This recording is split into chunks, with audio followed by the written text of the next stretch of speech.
Hi, and welcome to the education panel. We have the distinguished honor of talking about really important topics right before lunch when you're all hungry. So please stick in with us, and we're looking forward to some great questions afterwards.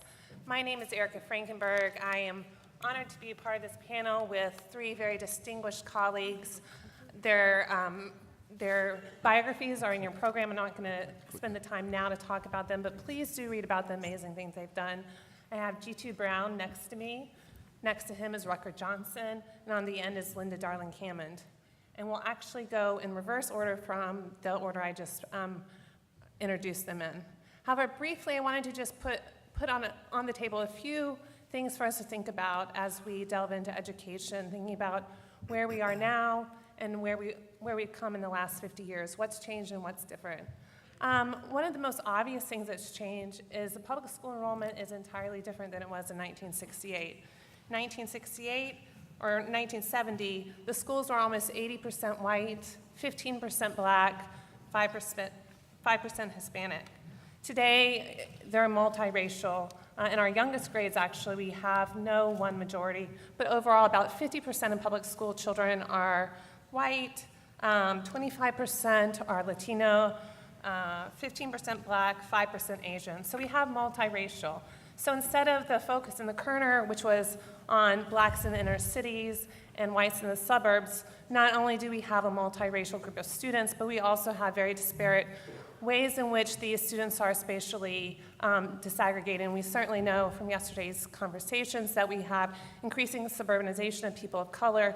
But what we see when we overlay school district boundaries is that they're not all going to the same kind of schools. And so blacks and Latinos in the suburbs are going to quite segregated schools by both race and class. And so when we talk about suburban schools, which is increasingly important for our students of color, we have to realize that they're going to different schools than whites are. In looking again at the Kerner Commission report and their recommendations, it's also obvious that they saw education as a public good. And I think that that common understanding of education in the public schools is certainly one that is not necessarily held today. And I'll also put that on the table as something really important for us to grapple with. If we think of education not as a public good, but as something that is a private or more individual good, something that will help you get relative advantage in comparison to your neighbors or to other people, then you have different ways in which you think about policies that might help to redistribute opportunity. So we have this growing conceptualization of children, which has schools and children and this increased competition and looking at education as a zero-sum game. You have a rise of colorblind law and policy, which has moved us away from talking about school desegregation to standards and choice, and my panelists will talk about that in a minute. But this is extremely problematic when you layer it on top of an unequal stratified society, and schools then are also not given the resources that they need. And so we see this manifesting in a lot of different ways. I think our panelists will each talk about some of the different ways. An additional way that we've certainly seen right now is the use of boundaries to create different spaces in different ways. And so in some places, certainly we see the notion that what kind of community you live in affects what kind of school you go to. But we also see in some communities they've effectively disentangled that link. And so when we think about the school-housing relationship, which is reciprocal, as it's been noted in the Swan decision, that schools both influence housing patterns, but housing patterns influence schools as well. Some districts have broken that link in other ways, while in other communities we're seeing the rise of secession and this new formation that is allowed to be done in a colorblind way, but has new resonance in a way, given the changes in how we conceptualize education. Real briefly, a couple of other points just to put on the table.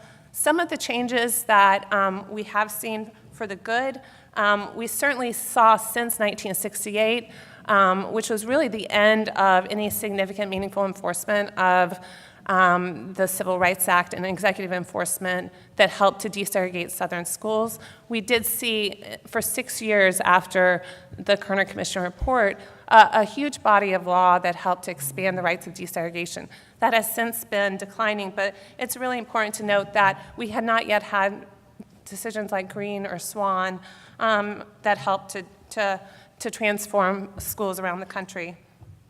I think, too, we also have seen ESEA, which is what the major federal education funding, that has become less targeted on students in poverty since 1968. So that's another way in which we've seen slippage that we might want to think about. And then lastly, this notion of de facto segregation. And so if you look at the Kerner Commission report, they specifically say that they need to increase efforts to eliminate de facto segregation in our schools. And this was a time in which we didn't really have, de facto and de jure was really in flux right now. Lower court cases actually were declaring, in a lot of places, de facto was the same thing as de jure. We had Section 404 of the Title IV, which talked about racial imbalance and said that you couldn't assign kids to alleviate racial imbalance. But this was a moment in time in which we hadn't hardened that distinction in schools to construct de facto as something beyond our control. But I think if we're going to make any meaningful changes in the next 50 years, we have to think about how we show that de facto is an illusion. And in fact, all of these segregated schools have been a result of government action or inaction, both in education and other types of governmental policy. And with that, I will switch us over to Linda, who will help us see where we've gone in the last 50 years. Okay, let me see if our technology will work. Well, let's see. I got you. There we go. I'm delighted to be here. I was in Washington, D.C. this week where there were two other Kerner at 50 events that took place. There are events taking place across the country in Austin, Texas, Boston, Albany, New York, and many other places. So it's part of an effort to really get these facts on the table at a time when the resemblance between today and 1968 is stronger, I think, than it has been in quite a long time. I want to start by just reflecting a little bit, for those of you in the audience who are a little younger than I am, about what was going on in the 60s. Because I've heard a lot of accounts of the Kerner Commission and what sparked it and so on. Some of those accounts are very troubling. It's sort of like, well, there was this thing in a riot in Detroit and people went crazy and the police raided a club. The Blind Pig was the name of the club. And then, people went crazy and started a riot, and then they had the Kerner Commission. And that is a really narrow and inappropriate rendering of what was going on in the 60s. But to understand the parallels to today, I think, just to recall what was going on in the 5 years, for example, before 1968. 1963 was the Birmingham campaign, and the I Have a Dream speech in Washington, the 16th Street Baptist Church bombing. JFK was assassinated in that year, 1964, and Medgar Evers was also assassinated in 1963. 1964, we had the Civil Rights Act of 64, which outlawed racial segregation, but white resistance to the act sparked riots in major cities. 1965, Selma and Montgomery marches were taking place. Peaceful marches with police violence in response to those marches that, was for the first time available on the television, watching kind of dogs and fire hoses and billy clubs, and ultimately marchers were killed. Malcolm X was assassinated in that year. The Immigration Act of 1965 was passed. In 1966, there were efforts to desegregate. Again, of course, these had been going on for a long time, and many of the marches and efforts to desegregate were around education institutions and the unequal access to both resources and opportunity at the higher ed level as well as the K-12 level that were going on. It wasn't just about lunch counters, although that was, the public space was part of it. Again, police violence in the North and the South. In 1967, Vietnam War protests began to join in as well. Again, riots across the country. 126 cities went up in flames in 1967. It wasn't just Detroit and Newark. Almost in every case caused by police violence and discrimination. In 1968, the Fair Housing Act was passed, so you see these responses that were going on to the social activism that was going on.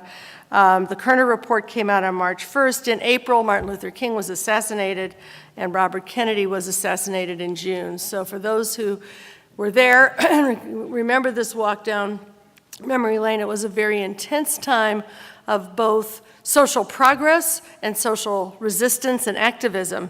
And one of the things we should take away from this history is that social activism can create some meaningful change and progress, and that such activism is important today. Just on the note of the parallels between the two, in 2017, 282 black people were killed by police. 70% of those were unarmed and nonviolent, and 99% of the cases brought against, in those reviews of police officers found no conviction. So we have made some progress, but we have still remain in many of the same conditions that were were happening in 1968. I want to talk a little bit about what happened on the education front. Erica already noted that there were important pieces of legislation. ESEA was passed, the major federal law. The Education for Handicapped Children Act was passed. Desegregation Assistance Act was passed. Urban Teacher Corps took care of teacher shortages in the cities.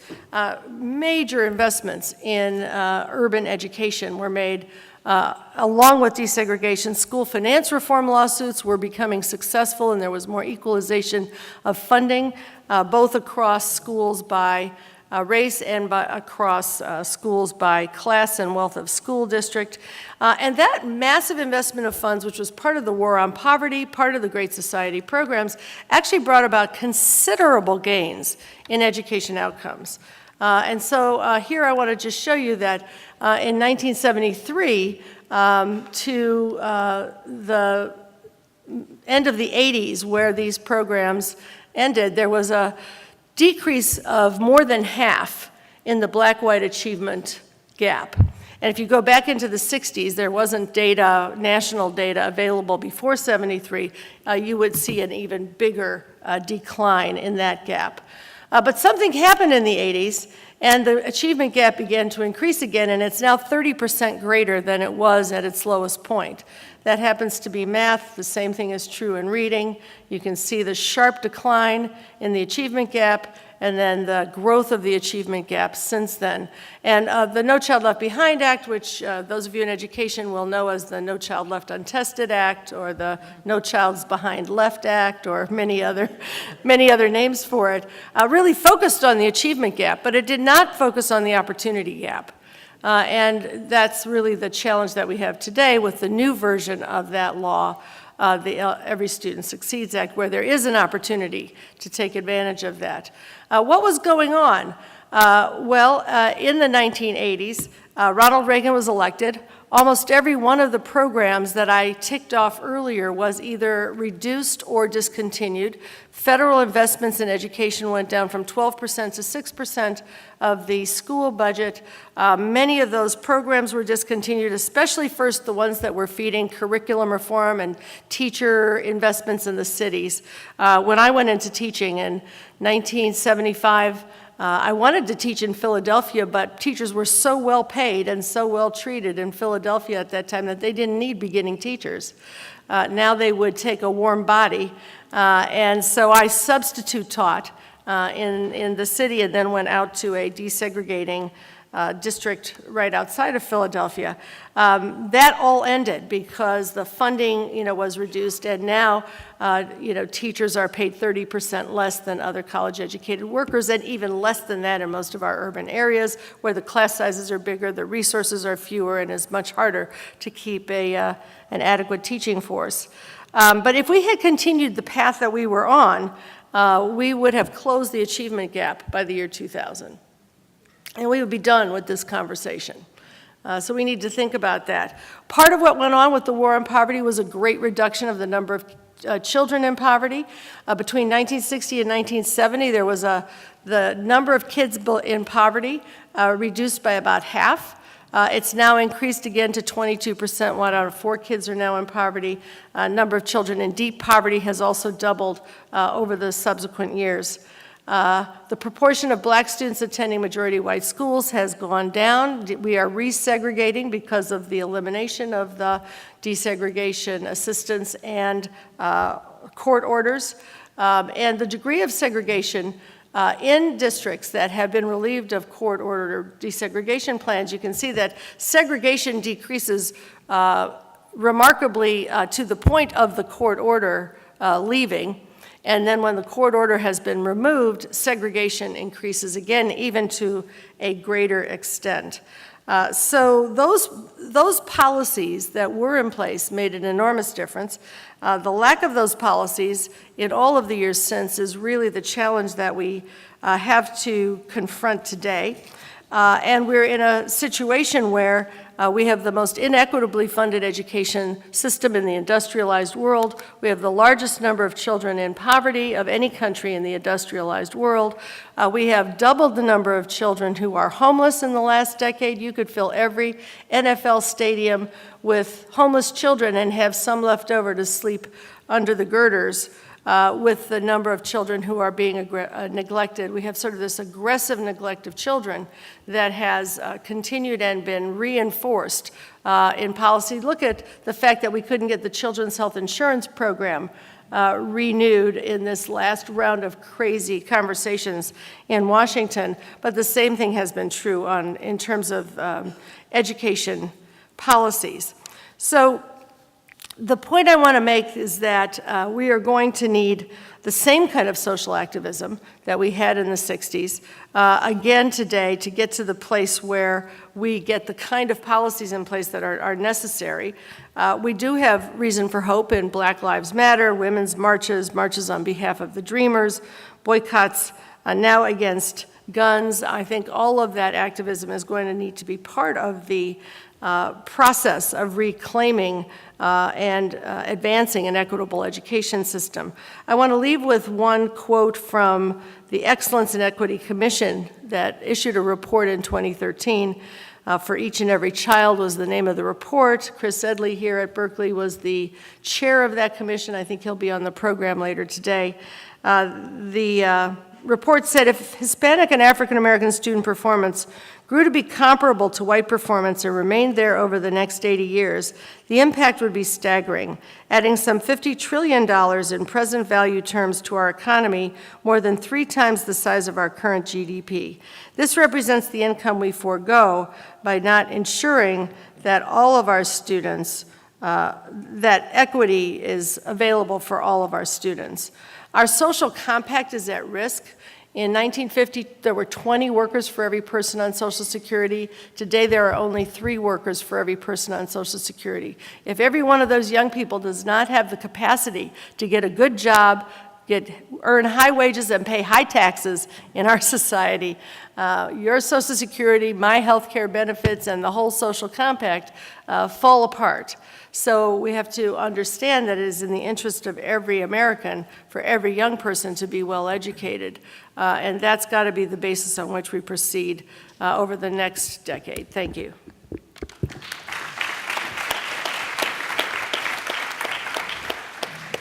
Great. So as Linda was emphasizing, our understanding of inequality cannot be ahistorical.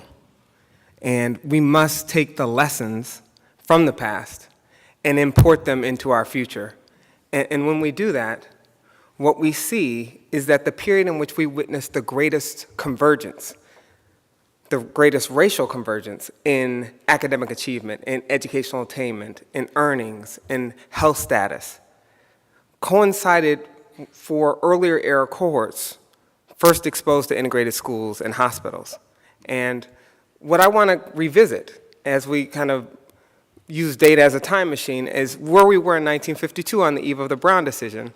You can see that pink is where legal segregation was required, including the District of Columbia. Green is where the legal segregation was permitted. Pink or yellow where legal segregation was prohibited. And what is important about this is that the Brown decision, as legal scholar Walter Gellhorn aptly described, the pace of desegregation in the first decade after Brown was one of an extraordinarily extraordinarily arthritic snail. And I want you to see the map as we show that the vast majority of school desegregation was achieved through court orders, roughly 1,100 districts ever under court order in total. And I just want you to see the map of that animation. Where you see a dot is where there was a first desegregation court order. This is 1954. Animation.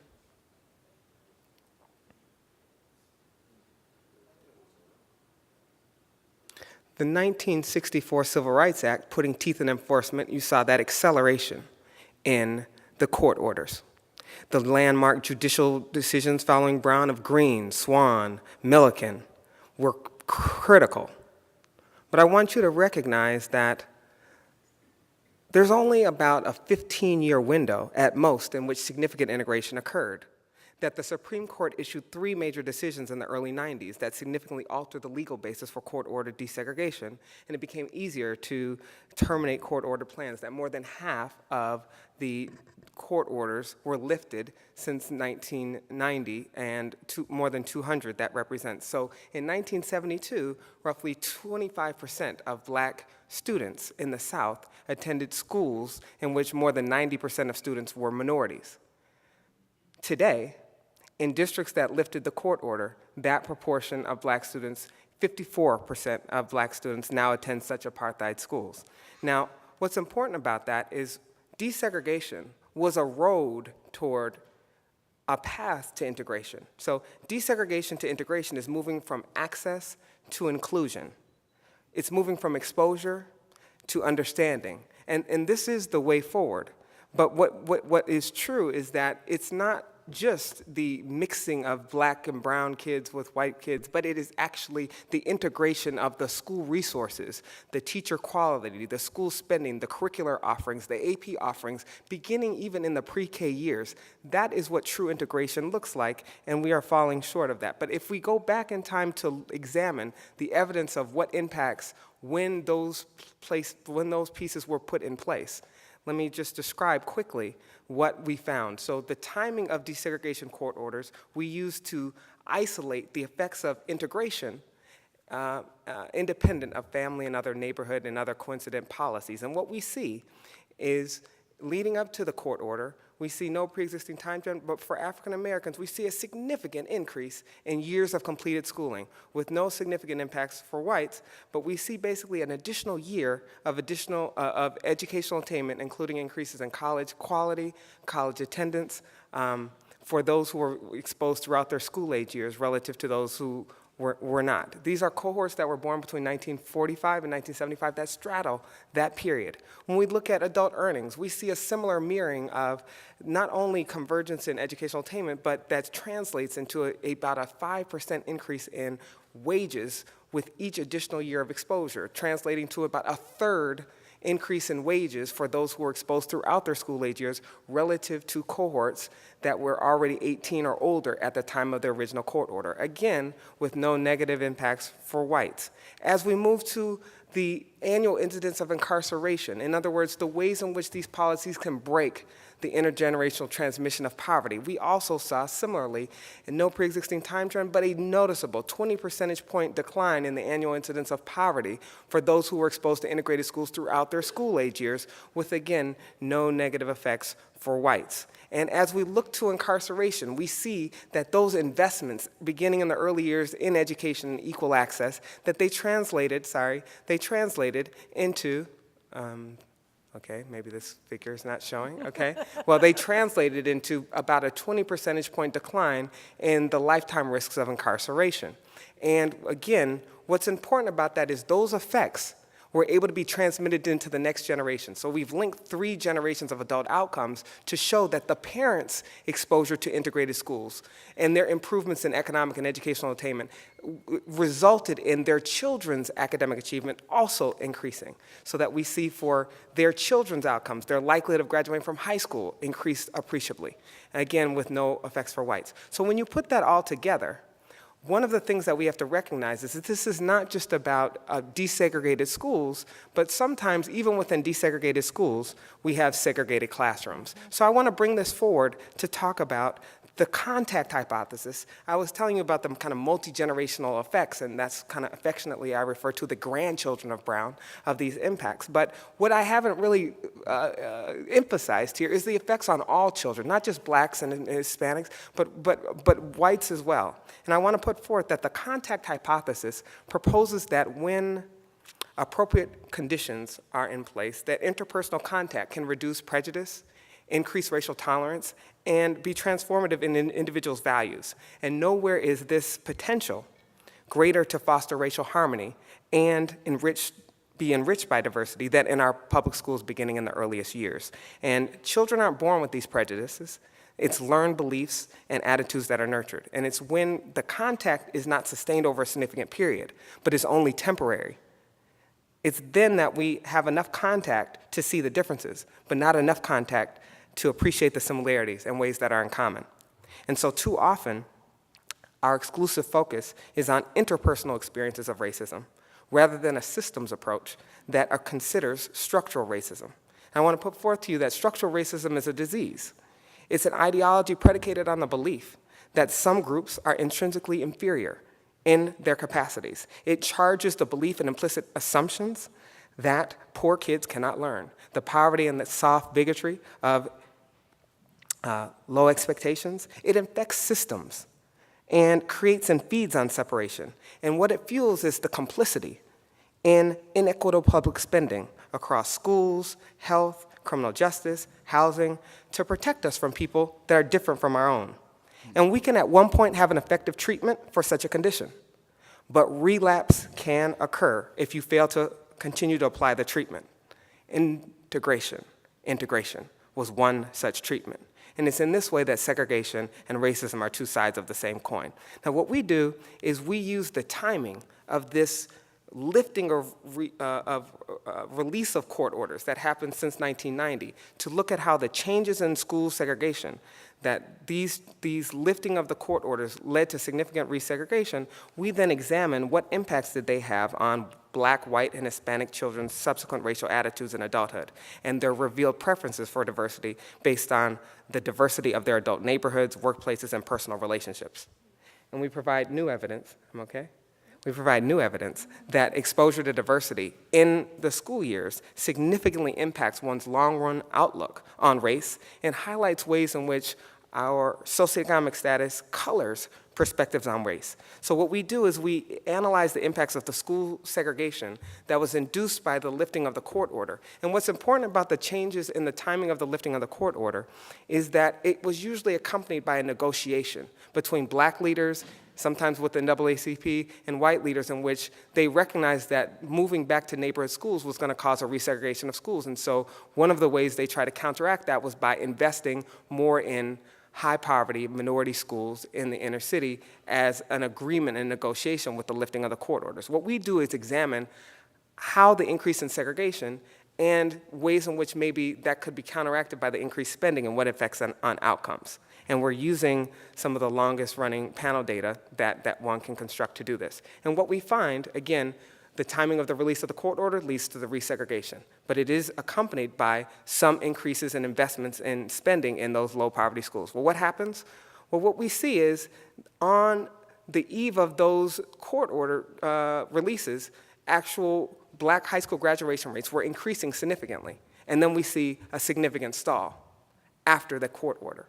And similarly, when we look at educational attainment, we see that the increased segregation led to reductions in educational attainment for African Americans, and yet it was offset to some degree by the increases in spending that accompanied the release of the court orders. And we see that same pattern on earnings, on college attendance, we see that same pattern on adult earnings, and we see that same pattern on criminal involvement and the likelihood of being arrested, conviction, incarceration. So this increased segregation, accompanied with the release of the court order, we find causal evidence that it actually increased the probability of being arrested, convicted, and incarceration for African Americans, okay?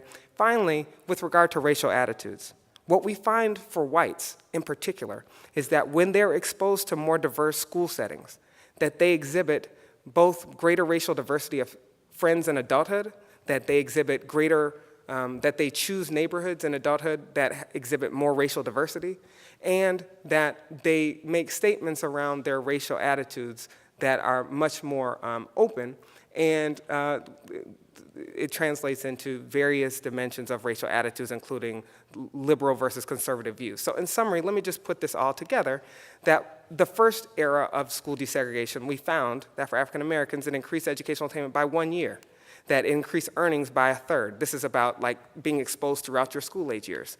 It reduced the annual incidence of poverty by 20 percentage points, that it reduced the likelihood of adult incarceration by 20 percentage points, that it improved adult health status on par with being 7 years younger. And most of those impacts were driven by the school resource equalization, the increases in spending and class size and teacher quality improvements that accompanied integration. The next generation impacts, we see those impacts extend to the third generation, leading to improved educational outcomes for their children. And then we see right next side the resegregation of schools that begins in the 1990s and forward. And what we see there is the increased spending in minority poor schools did counteract some of the negative effects of resegregation. But that being said, though that resegregation did negatively impact educational attainment, college going rates, earnings, and the likelihood of incarceration. And for whites, we see that that reduced exposure to diversity had implications on, it reduced the racial diversity of their friends in adulthood, it caused the racial diversity of their adult neighborhoods to be much less diverse, and their racial attitudes were much less open to difference. And we see that in their political views, their actual statements in adulthood on being conservative versus liberal, we see those differences. So in summary, and on the likelihood of interracial relationships. So in summary, I think what's important about this is that we generally think of integration as a zero-sum game. That is, one group has to benefit while the other somehow loses. And in fact, we find evidence that suggests the very opposite, that it's not only not a zero-sum game, it's not even additive, but rather multiplicative, that when combined with school resource equalization beginning in the early years, that the impacts are transformative and the benefits are a social good that extends to all groups and all children. And as a shameless plug, this is part of a book that's forthcoming. It's going to be published by Basic Books with my co-author, Alexander Nazarian from Newsweek. Thank you very much for your time.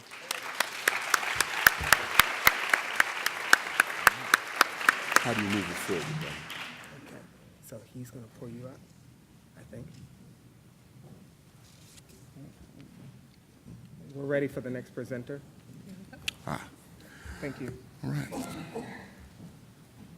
Okay. Good afternoon, everyone. All right. My name is G2 Brown. I serve the Journey for Justice Alliance as its national director. We are a network of grassroots community-based organizations in 31 cities, primarily led by Black and brown organizers in many cities. We have members in Oakland, and throughout the South, throughout the Midwest, and the East Coast. So when I was, and thank you, Linda, for inviting. If Linda calls, I'm coming. All right. So when studying the recommendations from the Kerner Commission report, what struck me was a very clear understanding of how institutions impact people's development. And I have this urge, and I'm going to do it. I think it's hard to talk about a way forward unless we talk about what racism really is, and the failure of the left to acknowledge it and to attack it as a priority. So how many folks in this room would call themselves progressive, if I can ask? Okay. So often when we come to events like this, folks will say, well, and no disrespect to anyone, but we've come far, we got a long way to go, we've inched forward this way, we've inched forward that way. And what I would like to offer is that that's part of the problem, that we tolerate racism. Racism is palatable to us, right?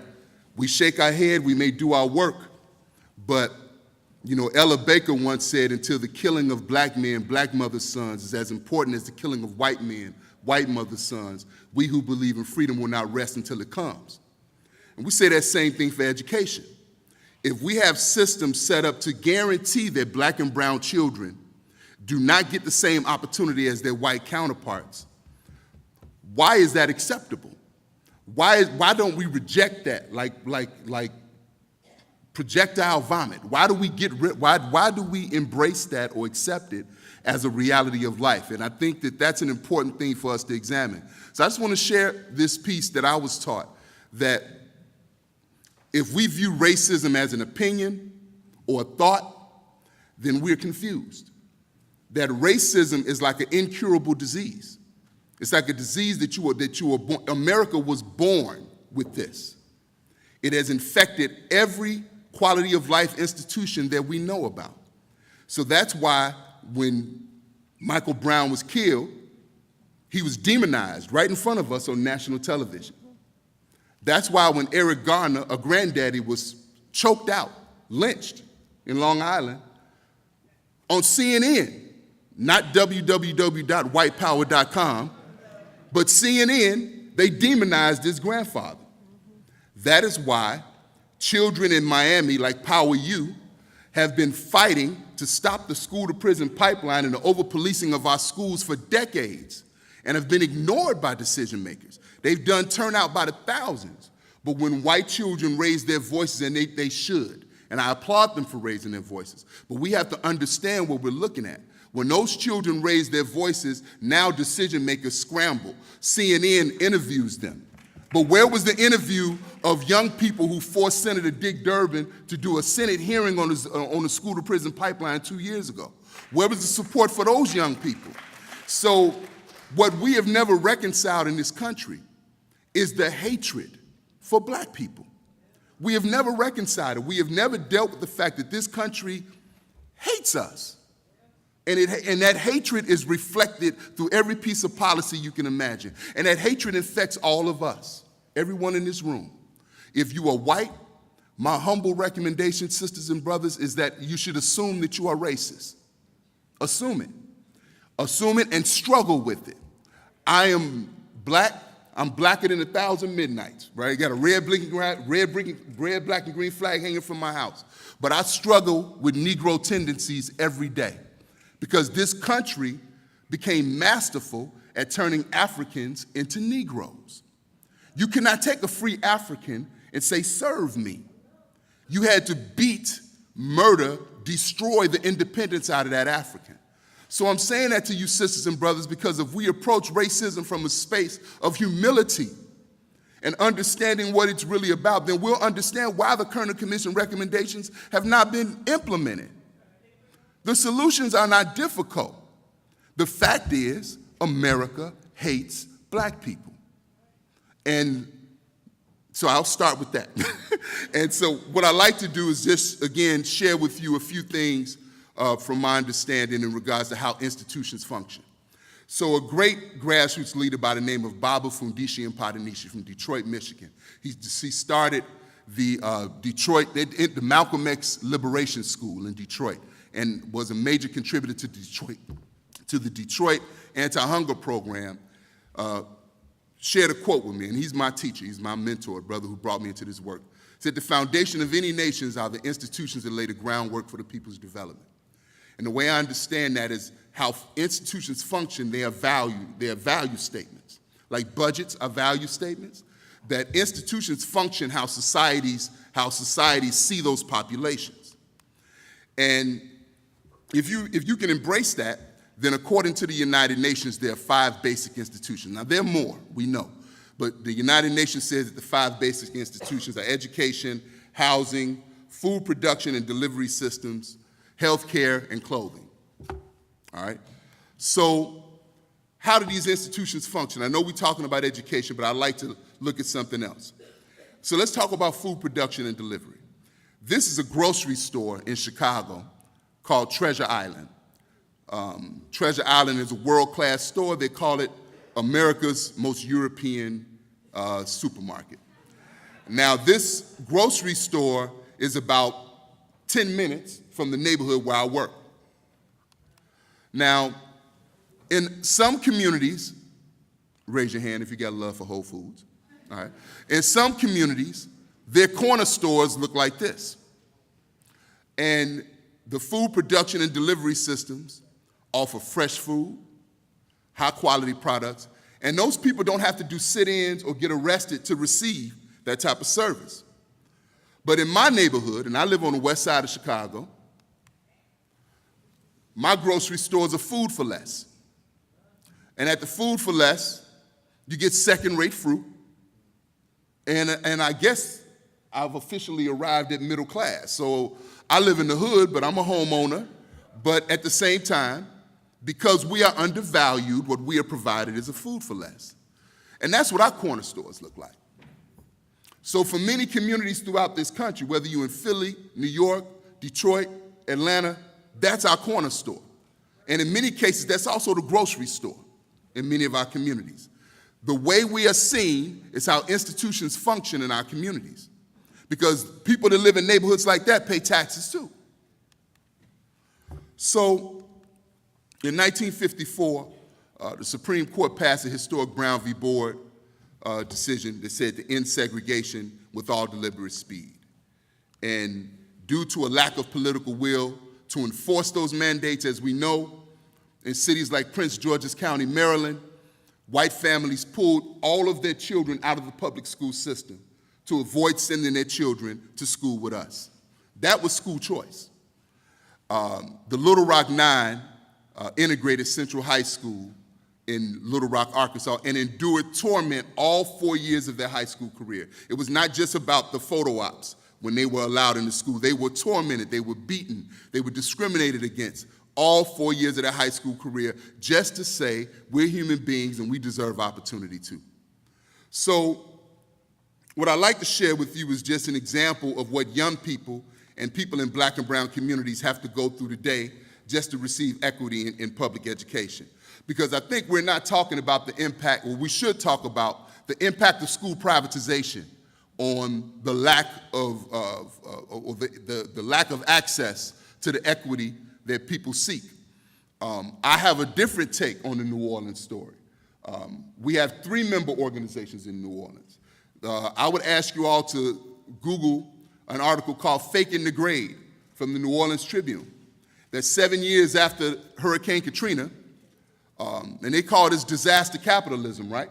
7 years after Hurricane Katrina, 79% of the charter schools in New Orleans received a D or F grade. So they did what smart hustlers do. They cooked the books. They lowered the standards significantly so that the scores would look more impressive in New Orleans. And now, while the scores look better, there are civil rights cases popping up left and right. Einstein Charter School refusing to serve English language learners. Creaming done all throughout the New Orleans system to where there is a major push for a return to local control in New Orleans.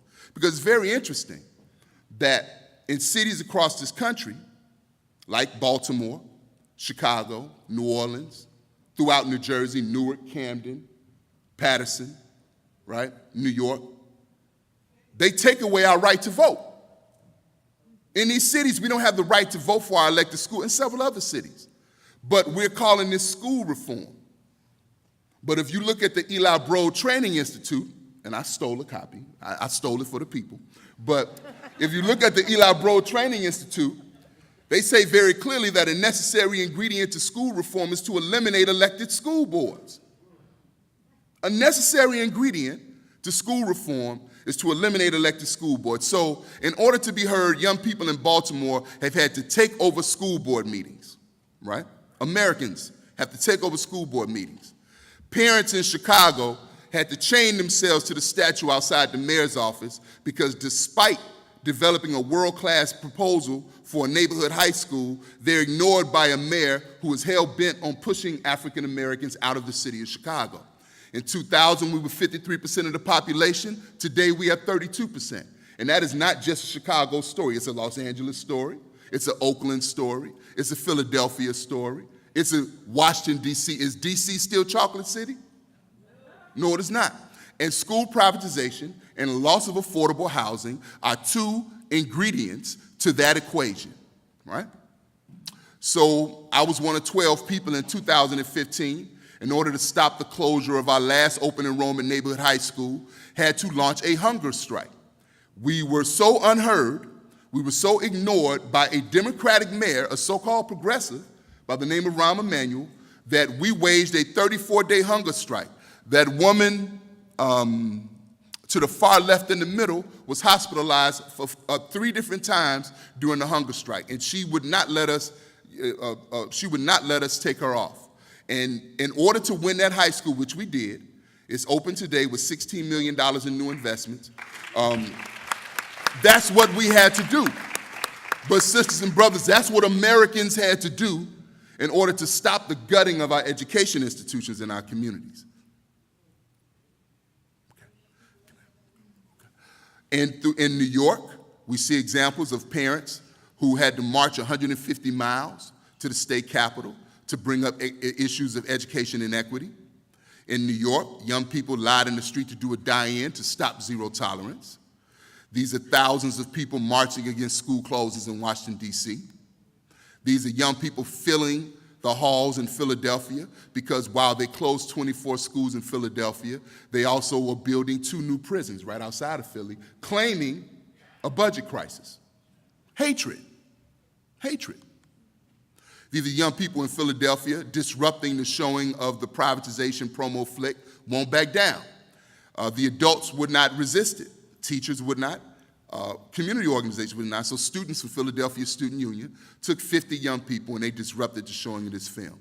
These are young people in Camden, New Jersey, organizing a student walkout. This is a city without a grocery store.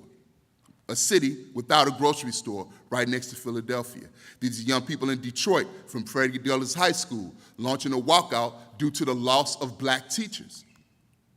These are young people in Chicago marching to Mayor Rahm Emanuel's house in 2012, and you see they have their mouths covered because they're saying that they are voiceless. And this, What's that? That's some dude, but I don't know how to make the video play. Oh, you would need to get the computer and hit the button. He's going to do it. Okay.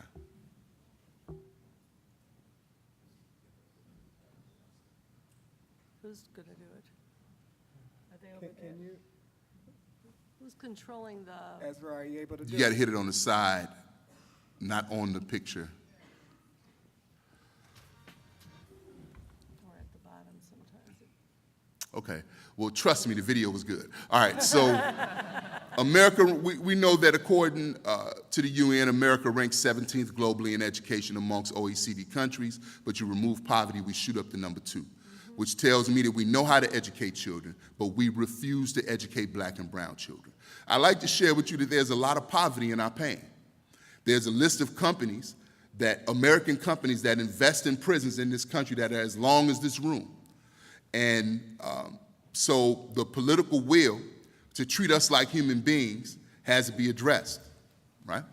And the last slide says that we have a quote in the Journey for Justice Alliance that we don't have failing schools, we've been failed.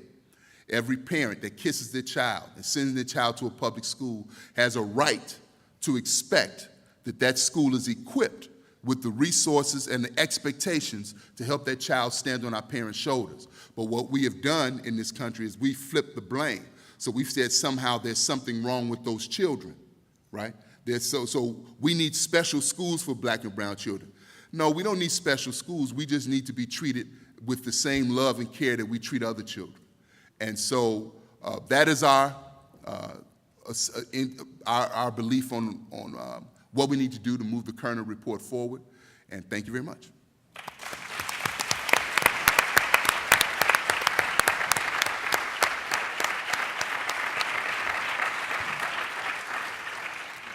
Great, so we have put a few issues here on the table. I would invite people to start moving towards the microphones. If you have asked a question already today, I would ask that you maybe hang back and let some other people whose voices haven't been heard at least have a first chance, and then we'll try to get to you. We have about 25 minutes for questions.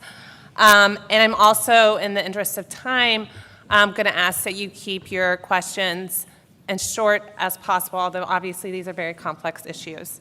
I am going to ask the panelists to maybe first think about, with all the different issues that we've fleshed out, both in terms of education and other policies, how we talk about schools and students and communities.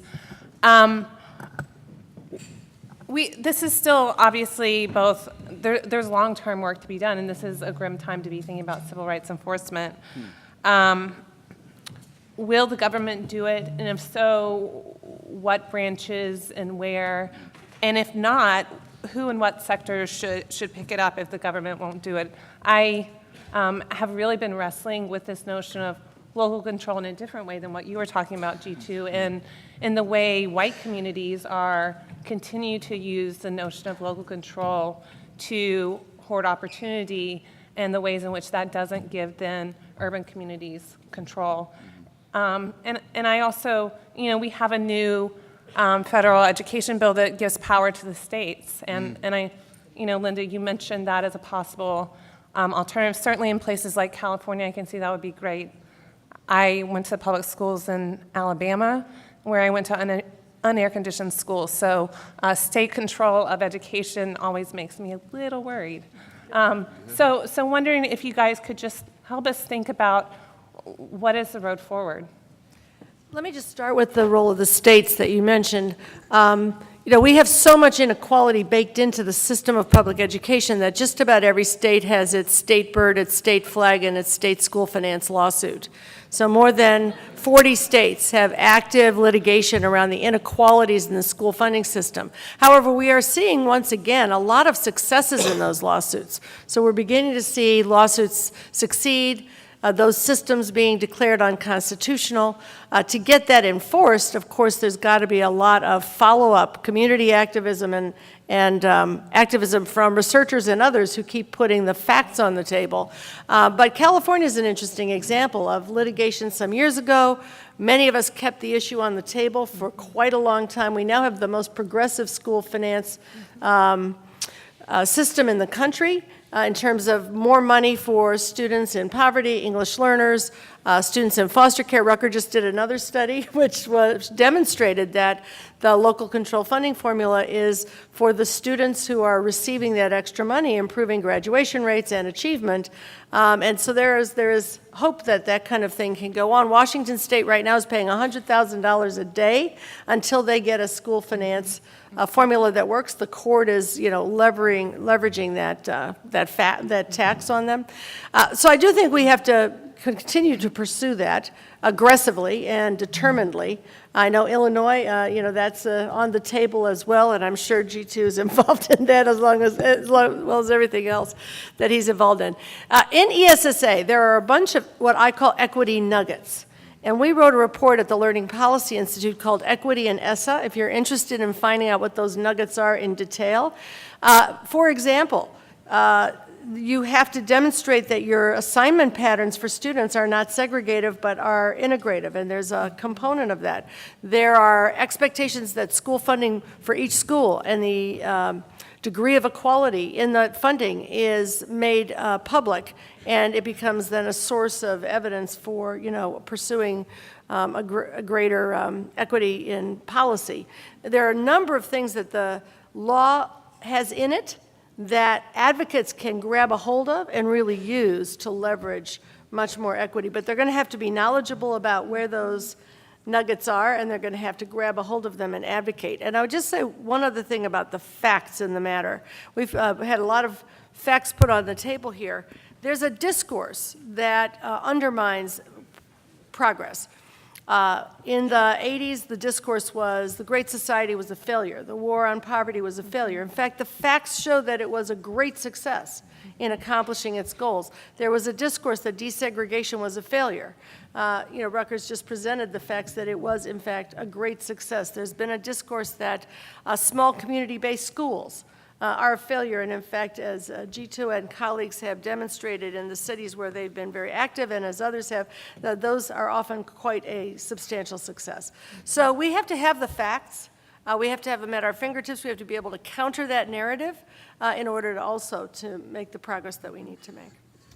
And I just would add that we're in this era of you know, the choice movement has really taken off, at least since the 90s, and it's continued. And I think there's always limits to that when what we think of as choice as expanding opportunity gets hijacked. And I just want to underscore that housing and school options that provide choice without providing resources always tend to favor groups and individuals that can best take advantage of the increased opportunity than those whose choices are effectively limited by the degree of racial and economic sorting and segregation. So that's why the housing and the educational opportunity nexus has to be thought of in combination. And I just want to piggyback one thing, which gets back to what G2 was talking about earlier.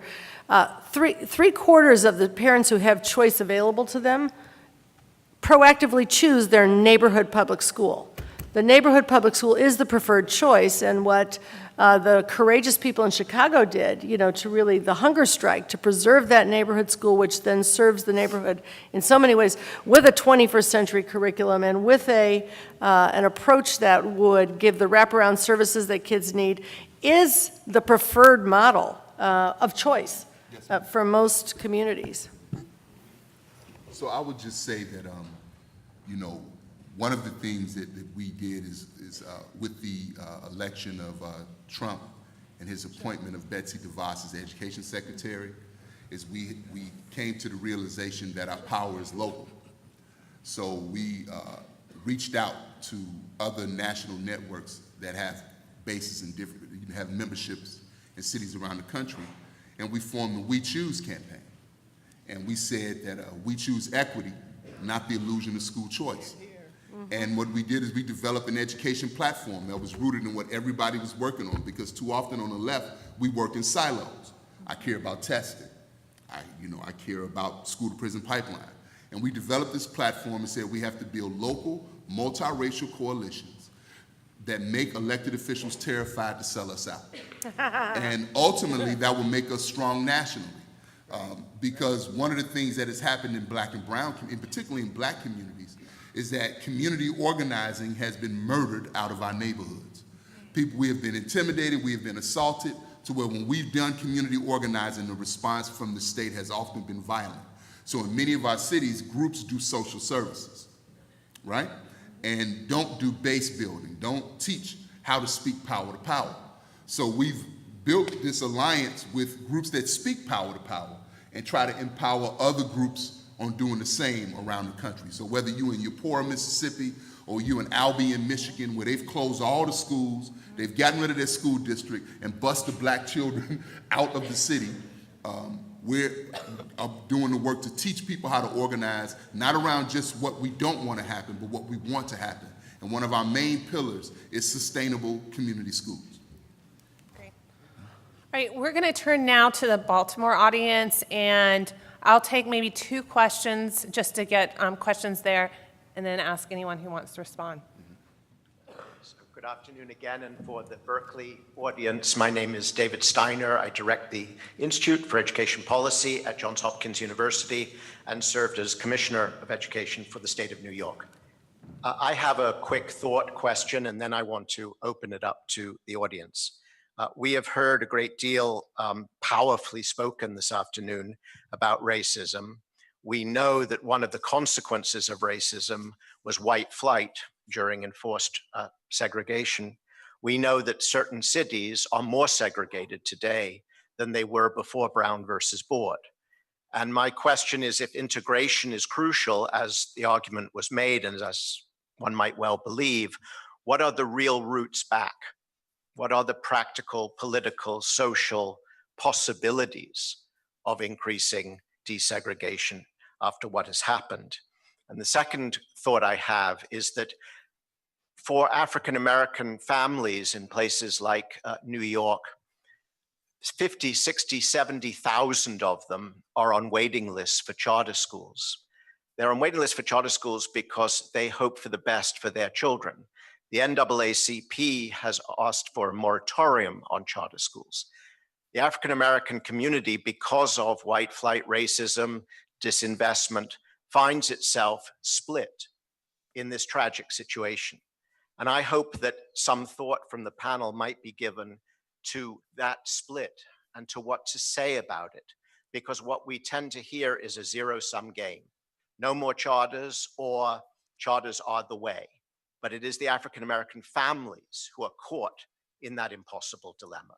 So a thought on that.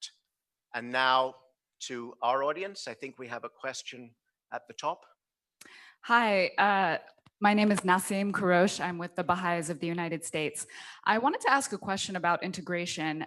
Professor Johnson, you really made a very compelling case for school integration as the means of closing the achievement gap.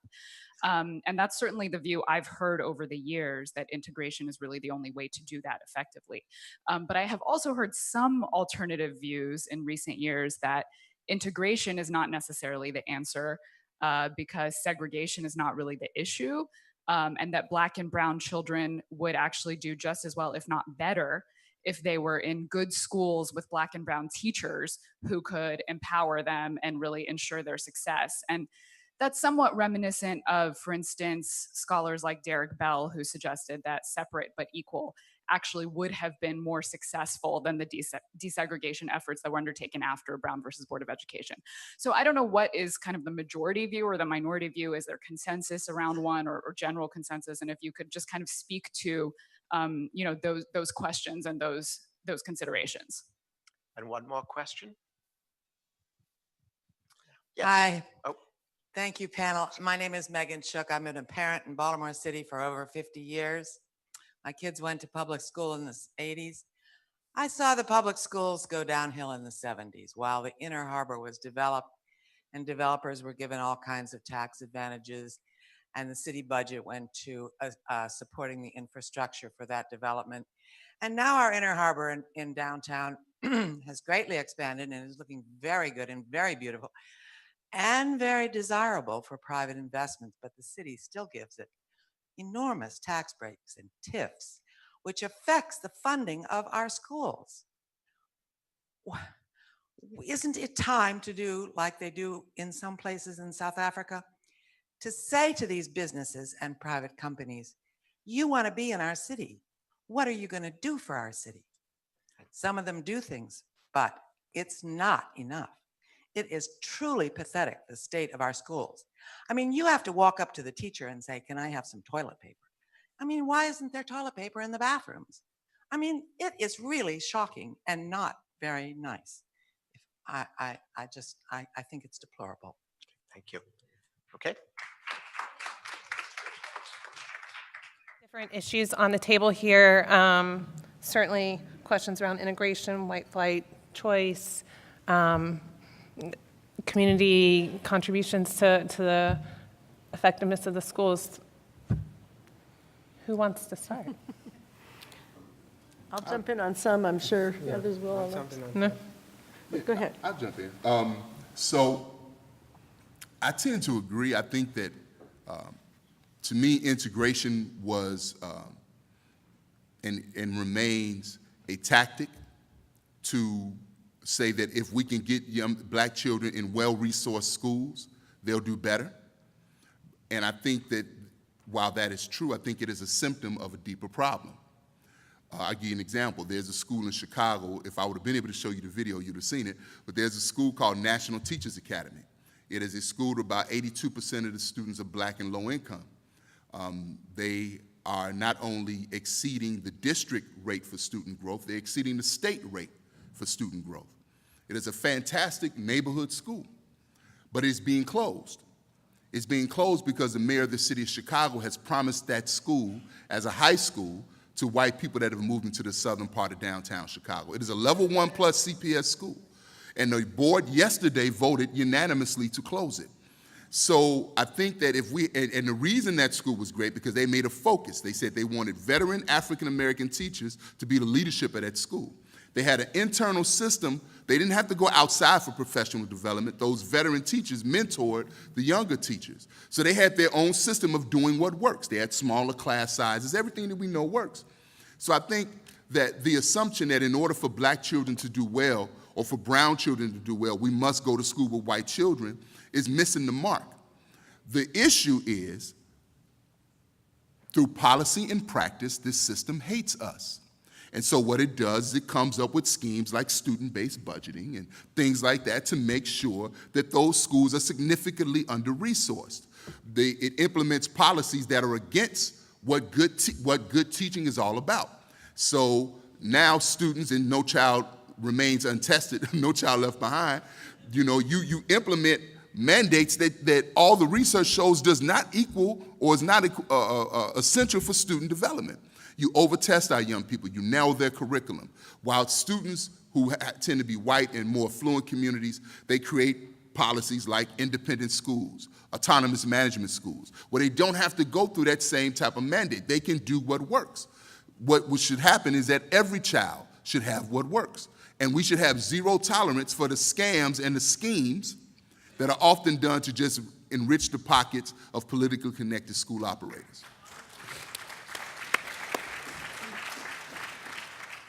Linda, maybe you want to chime in? I'll say a word about, but maybe I should let Rucker talk about the desegregation questions, and then I'll chime in here.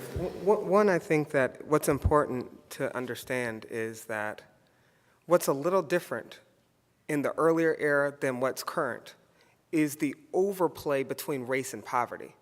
So to say that integration can work without, in other words, it's the concentration of poverty that's a key different dynamic that causes poor minority schools to have more difficulty in both attracting and retaining the highest quality teachers in those schools. And that what we have seen is there's an exodus of some of the highest quality teachers from those schools when there are significantly highly concentrated apartheid schools over time. So while money can do a lot toward redistributing some aspects of resources, there are aspects of the money that doesn't address the fundamentals of access to the highest quality teachers. And I'm not suggesting that the teachers that work in those schools aren't hugely dedicated, but what I'm suggesting is simply that the compounding and concentration of disadvantage creates a unique additional educational hurdle that separate can't function as equal in the way that we envision. And that's why there's really not a lot of large numbers of models of concentrated poverty schools that have really beat the odds consistently. I'm not saying there aren't any, but I'm just saying that that's a concern. So I agree with the point that we're not suggesting the idea of integration as a kind of a thought process where blacks needs whites to, it's more of the integration of resources, of curriculum, and then the outcomes we should not be considering, as we've just been talking about, the public mission, the social good of schools is not captured in a test score. So our outcomes should be about racial attitudes, about our understanding as a community one to another, the kind of, in addition to the school budget deficits that we're talking about, we have huge deficits of trust and community understandings across difference. And all of our major labor market settings are requiring us to appreciate and be able to work in very global and across difference. And many of our students are actually experiencing diversity for the first time at 30 and 25, and as adults, not as children. And that's where we're missing how we can leverage the diversity of our actual students in ways that enrich as opposed to be a burden on how we are accomplishing these aims. Well, and just to add, I think your data shows very powerfully the effects on white students as well of integration. And so if we're seeing that contact in more diverse settings makes whites more likely to live more integrated lives as adults and have more open racial attitudes, integration then has another benefit of, presumably at least, making whites possibly more likely to adopt policies that would then redistribute opportunity more. And, I think of that as someone, we have right now, my cohort of people went through schools when they were the most desegregated. So we're right now becoming parents. And is there a way that we could harness those experiences they had as children in desegregated public schools to then as parents make more integrative choices? So I think that we're at just to piggyback on all of that, we're at a moment in time where we have to build schools in some segregated communities that are high-quality schools in those communities. And we also have to be reestablishing policies that can help us desegregate. Both of those things have to go on at the same time. It cannot be an either-or right now.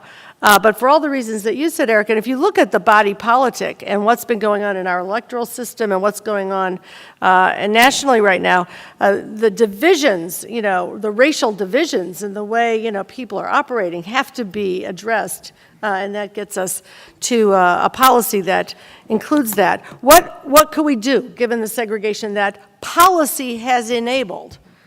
There have policy solutions that have to disable that segregation and that concentration of poverty. Some of those are housing policies that we have reneged on, that were in effect in the 60s and 70s, and were... Can you be explicit? Well, the subsidized housing policies, integrated housing policies, there's a set of them that have not been funded and enforced in the way that they were previously.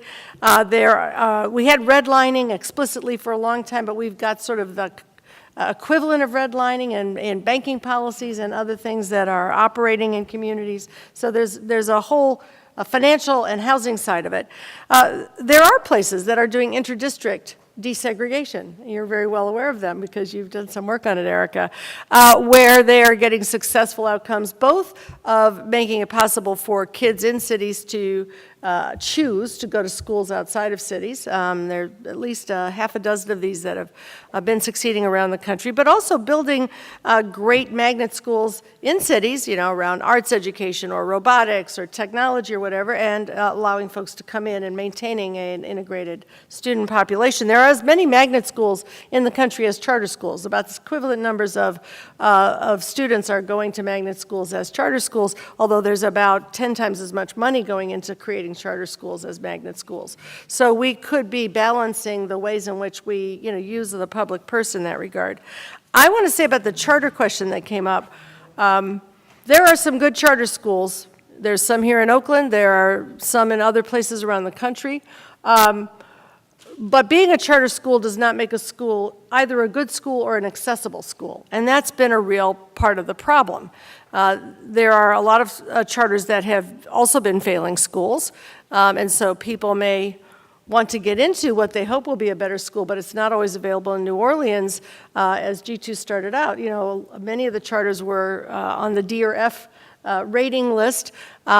There's a pecking order of getting into the top tier charters. 90% of white people in New Orleans can go to a top tier charter because the whole system is charters now. Only 25% of black students can go to a top tier charter. Many of them are selective by virtue of what parents are willing to do for the school, as well as on test scores and grade point averages and so on.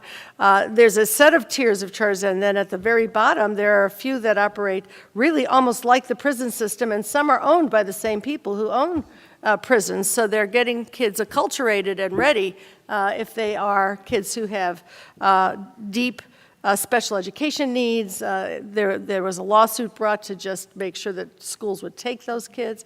If they have deep poverty, if they have disrupted education, et cetera, the kind of school you get access to is very different. We did a study there and talked to a lot of parents and students. One parent of a special needs student had applied to 33 schools in hopes that one of them would take her child. Another kid told us that he couldn't find a school that would take him. He went to the place where they then allocate you to a school. The woman told him, here's the school that you can go to. He said, wasn't there a kid killed there last week? She said, yep, that's the school you can choose. He said, that was not my choice. So choice does not always mean choice. And so if we want to create a system of schools, we need a system of schools worth choosing, which every school meets a quality standard, in which every school is accessible to all kids. Of the 2,000 charters that were started between in the last 15 years, of the nearly 6,000 schools that were created in the last 15 years, 2,000 plus closed. Nearly 40% of the schools that open close. Kids who have to leave a school that closes actually lose achievement. So you get a churning of schools, you get a churning of kids, if you don't have quality. So the issue has to be not charter versus non-charter, it has to be quality in a system in which every school is worth choosing and every student is chosen by a good school that serves their needs. Great.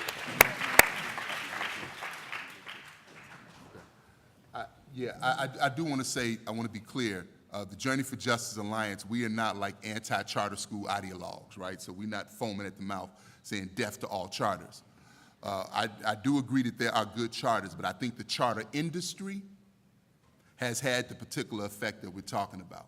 That charter industry has also targeted good independent charter schools and pushed them out. So I think it's very important to understand that the goal of the industry is not equity. And to me, a prerequisite to choice is stability, right? Yep. And so that's my point. Helpful clarification. We have taken far too long to get to the Berkeley audience. Sorry, folks. I'm going to ask for a bunch of quick questions, and I'm going to urge all of us up here to be quicker in our answers. My name is Erica Martinez. I don't have a cool title. I'm a high schooler. So what I wanted to ask was, what can young activists like myself do to promote change within our education system, such as getting rid of whitewashed curriculum and specifically in EDCO, how can we change it so that it can't be easily manipulated and used to benefit some students and hurt others? And then how can we have discussions with young children about race in school? Because yes, young kids are capable of having these discussions, and we totally undermine them that they aren't. And no, it's not something that is taught at home anymore. Obviously, we can tell by the state of what our country's in, that's not taught. Great, So. thank you. And again, if you have already asked a question, because we're running low on time, I'd ask you to cede your spot to someone else who hasn't asked a question. I wanted to say real quickly with regard to Linda Hammond referencing the police, I think what much of America doesn't realize or won't accept is that the police institutionally represent the street enforcement arm of white supremacy in America. With regard to a comment that G2 Brown mentioned, many liberals, when they hear talk about racism, think it doesn't include them. I think there needs to be a course or a book called Unlearning White Liberal Racism. And my question, especially for G2 Brown, but for any of you, is that many of the charter schools that you see on TV, like PBS, for black kids, often feature military academies or so-called tough love academies or otherwise Marshall State academies. And to me, this sends a message to white America that this is what these black kids need. They need you to bang them on the head, regiment them. And some of the most successful white friends of mine and roommates of mine who have gone on to achieve high academic success receive nothing but loving encouragement in their academic process. Okay, can I maybe get one more from each microphone? Hi, my name is Salem. I am a product of a predominantly white college and law school. And my question is, as we talk about integration, are you guys aware of any initiatives that help students of color, minority students that are in predominantly white institutions that are not favorable for them? What initiatives help them adjust and, stay well while they're integrating? Thank you. Can I clarify, are you talking in the higher ed or in the K-12? You're talking about higher ed, no? Through the whole process, like if there's anything in higher, in like K through 12 or higher. Hi, my name is Marina Valeria. I'm an MPP at the Goldman School of Public Policy here. Rucker taught me quant, so thank you, Rucker. And my question is about LCFF. I'm curious about what are some of the lessons from LCFF that other states can use to make sure that their funding formulas become more progressive? And B, what are the lessons from implementation? Where have we seen it actually not fulfill on its promise? So we have a bunch of different questions, which, yeah, we can get one more from each, and then we'll have our last chance to answer all of these questions. Great. I'm Rhonda Broussard with Beloved Community. We do a lot of this work with schools equity and schools equity at home. How do you organize families for their own choices? And there's a data point that comes up that we haven't found the answer to yet, and I'm hoping Rucker can clarify this for us. When we look at the first wave of black families whose children went to desegregated schools post-Brown, they were required to do academic and or psychological psychometric testing to be able to access the schools. Similarly, in our generation, magnet schools expanded academic and or psychological testing for all students who attend integrated schools. And so there's an argument that says integration, again, was maybe not the cause of higher outcomes, but these have there been studies that compare students with the same academic and psychological assessments across integrated schools and all Black schools, or all Hispanic schools, all Latinx schools, instead of just broader population? Last question. Hi, my name is Mary Bergen. And I have a question primarily for Linda Darling Hammond. It has to do with the teaching force, and that is, how are we going to create a teaching force and actually a school worker force that reflects our whole communities, and where are they coming from? We're facing a shortage right now. Great. So we have lots of different issues on the table. Why don't we just go down the row, respond to any of these various great issues. Thanks for those questions. You want to start here? Okay. I'll start with the last one, because with my senior memory, it's the one that I now can remember. But I did take some notes on others. On the teaching force, interestingly, in California, 50% of young people coming into teaching are people of color. 30% of the workforce here is teachers of color. So we are doing much better on this than many other states. But both to solve the teacher shortages that we have and to ensure that we have a talented, diverse teaching force, first thing I would say is we need to do what many other countries do and say, if you will teach, we will pay for your education. Period, done. Which is what the Kerner Commission report suggested. Yes, and in fact, there have been moments where after the Kerner Commission report, many people came into teaching. I was one of them because of the fact that if you would go and teach in a high-need community, your education was paid for. Should not have to go into debt into the field. We secondly need to pay teachers equivalently with other college graduates in the country. We'll just kind of keep this little list going.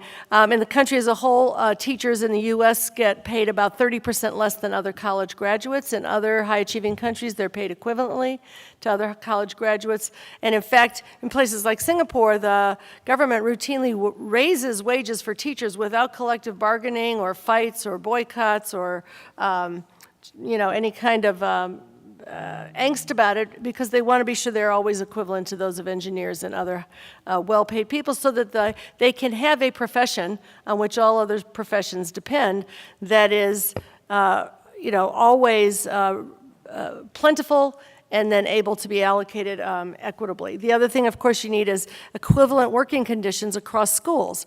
Right now, if you want to teach in Oakland, you're going to earn probably $10,000, depending on how many years of experience you have, $10,000 or $20,000 less than teachers 5 miles away. You're going to have larger class sizes. You're probably going to use a big chunk of your salary to pay for supplies and equipment. And this gets back to Jitu's point about how do we feel about the children and therefore the people who serve the children in the schools where they are needed. This is not an expensive agenda, by the way. We could solve teacher shortages and do all the things I've talked about for about $20 billion a year with some carefully managed federal inducements and incentives. A Marshall Plan for teaching would be easy to implement, but obviously it's got to raise to the level of will that so many of these issues have to raise to. Great. Rucker, I know that we're getting the times up, so I'm going to ask each of you to take 1 minute and just respond. Last comments. Okay, I guess my final comment will be less of a response, but just an idea that I do think that the ability to move, white flight, middle class flight, gives the illusion that we're not inextricably connected and not collectively harmed in the long run by persistent segregation. And I think the illusion comes through the fact that the harms don't directly affect privileged groups in the short run. But in the longer run, all of us have a major stake in our continuing expansion of educational opportunity for all children. And if we continue to try to do so by delivering it in segregated systems by race and class, I think we'll be falling short. And when we visit this same type of theme 10 years from now, 15 years from now, I think it requires a collective and reflection point to say the investment has to happen today and as a collective whole, not as segregated parts. Just like our policies can't be siloed, education, housing, healthcare, and separate, our kind of approaches in this vein have to have an integrated lens toward opportunity. So I would just add that I think that we have to have, and I'm responding to the young sister who asked the question about young activists. I think we have to have a mantra that we all begin to work together on, and that's unity rooted in self-determination. The right to define, name, and speak for ourselves instead of being defined, named, and spoken for by others. And there's a quote that Alice Walker said, the woman who wrote The Color Purple. She said, "No one is your friend who demands your silence or denies your right to grow." And in too many of our communities, our silence is demanded. So I think 4 things that I try to follow in building coalitions and in community organizing, and I think a relationship between academia and the community, we should follow these same 4 principles. The first one is humility, understanding that we all have different types of knowledge, we all bring something to the table. The second is listening. Hear people when they tell you what their concerns are. The third is validation. One of the things that I know in my work that has allowed us to build a base of people is that we don't tell them they're wrong when they tell you what they're feeling, what they're going through. You validate people's struggle, you validate people's pain, and the last is consistency. All right? We can't be fair weather allies. We have to be allies for real, and we have to be consistent in this work. And last thing I'll say is I was named after a man, a great man by the name of Jitu Weusi. If anyone knows him, he was from Brooklyn, New York. And he was a key organizer in the community control of schools movement in Oceans View and Brownsville in 1968. And the issue that they were concerned about then is the same issue that we're concerned about today, is that people that run the education institutions are not from our communities. They are running these institutions based on their opinions of us, not off wisdom, off their opinions of us. And so in order for us to make sure that these institutions function well in our communities, we must have accountability to the public. And I think that is a key component to anything that we do. We cannot trust systems to do right by communities that they've never done right by. That's it.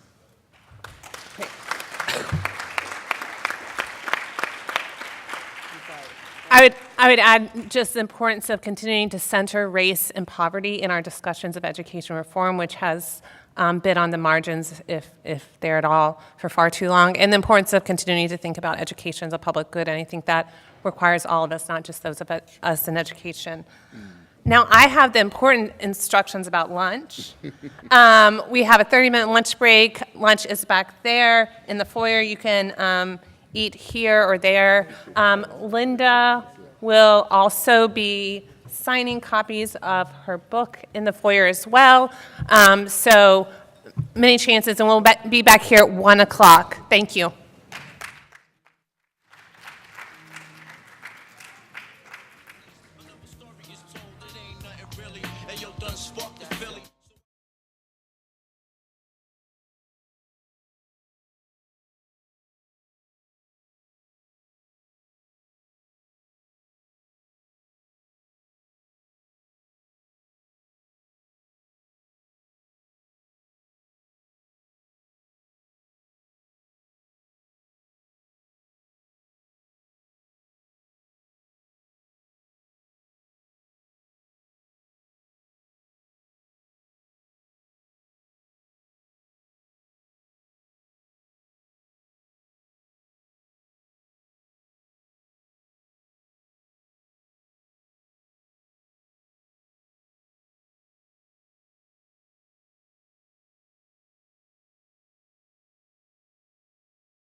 Good afternoon.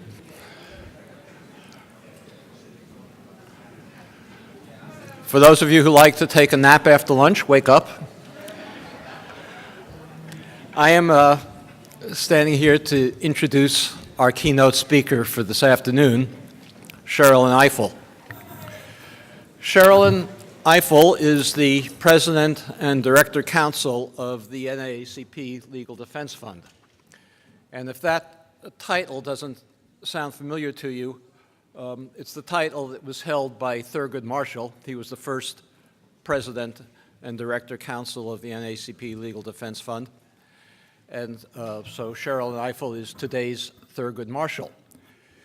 Now, you may think that those are big shoes to fill, but I think that I can say fairly confidently that Thurgood Marshall would be so proud of the work that Sherrilyn Ifill is doing that he would be happy to know that the shoes fit quite comfortably.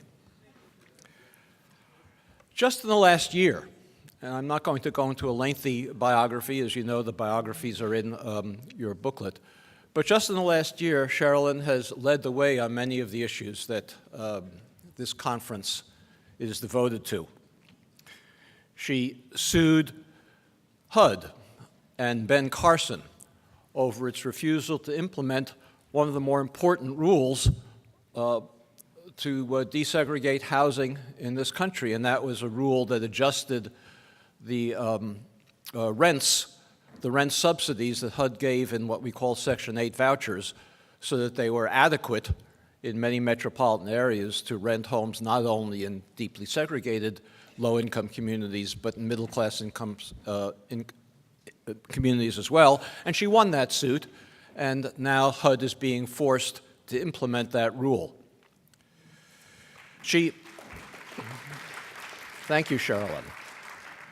She led an LDF lawsuit to prohibit the school district of Glendale, Alabama, from seceding, from creating a separate school district for white students only. And the Court of Appeals sustained her complaint, and the school district has been prohibited from splitting off a whites-only school. And as I was writing my book, The Color of Law, she kept on telling me, Richard, it's transportation, transportation, transportation.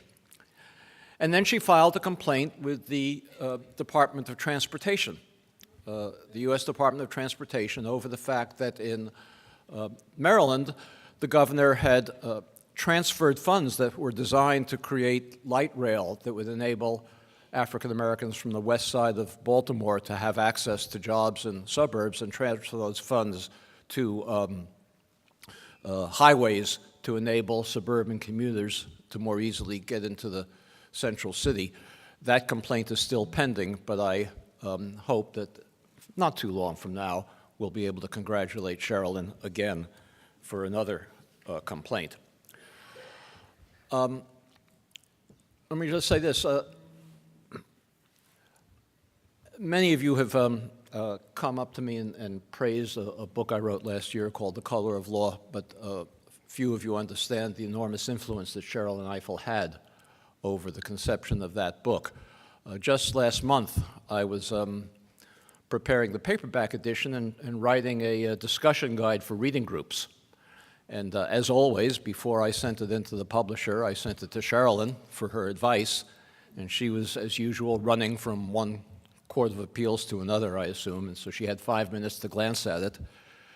And she took her 5 minutes and sent me a devastating critique, which forced me to rewrite the entire thing, and it's now quite something I could be proud of.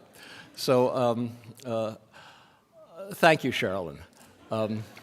Now, there is one change before Sherrilyn comes up here in the program that I want to announce. Following Sherrilyn's keynote, as you know in the program, there's going to be a panel, kind of the wrap-up panel, the cleanup hitter for the 2-day, 3-day conference on remedies, large and small. And that panel was going to be chaired, moderated by Christopher Edley, the former dean of the law school here at Berkeley, someone who, again, the the program, you can read a very distinguished career. I was notified a couple of hours ago that he's taken ill and unable to be here. This is quite a problem, having the wrap-up panel of the conference without a moderator who has been working with the panelists in how to organize this thing. But then we looked around and we saw that Cheryl Neifel was in the room, and she's used to fielding unpredicted and unpredictable questions from Supreme Court justices. She's quick on her feet and so adept that I snuck over to her table and said, "Cheryl, you're moderating this panel." And without a blink, she said, "Okay." So I want to welcome to the podium my heroine, Cheryl Neifel.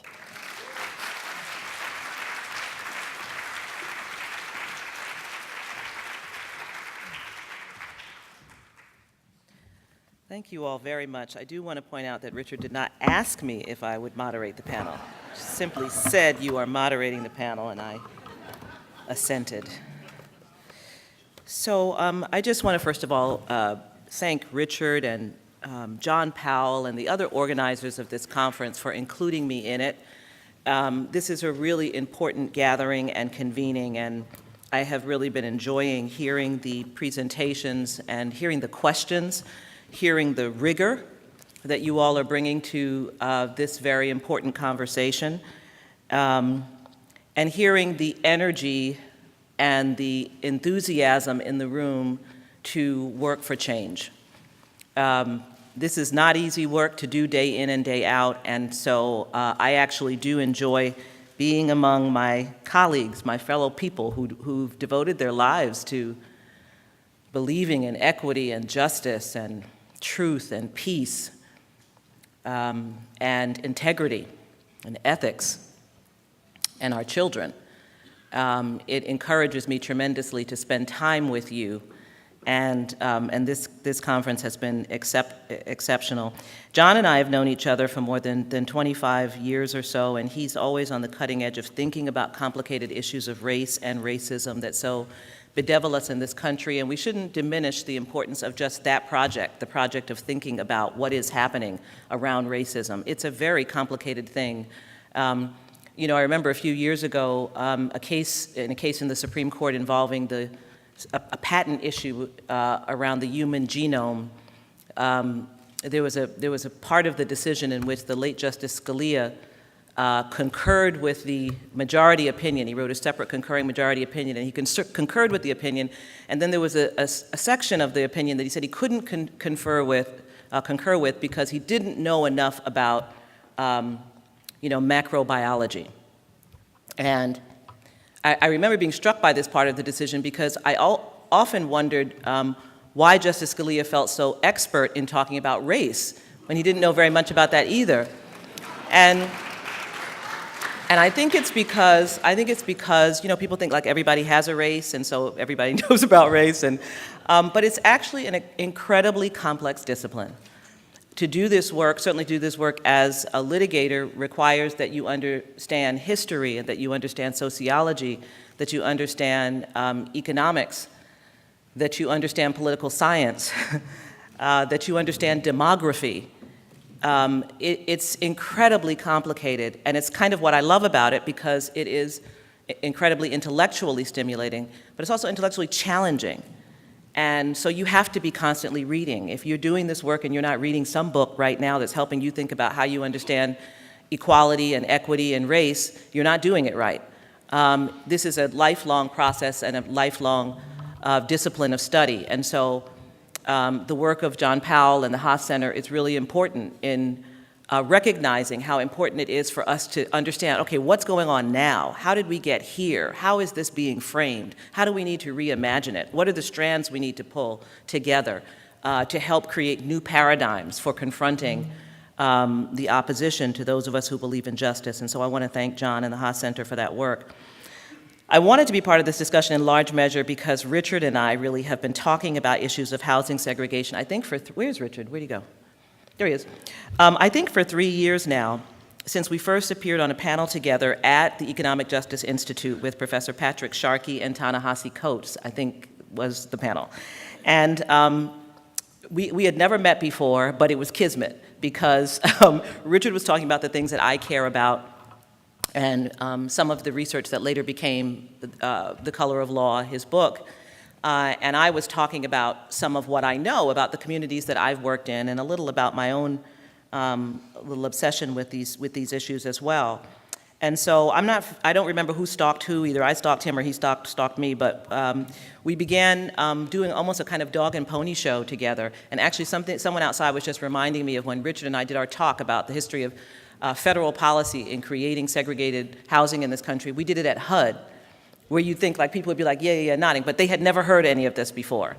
And so it was like amazing that we were bringing to HUD, you remember that, this information that you would hope that the folks who are charged in the federal agency with dealing with housing segregation would know this history, but they did not.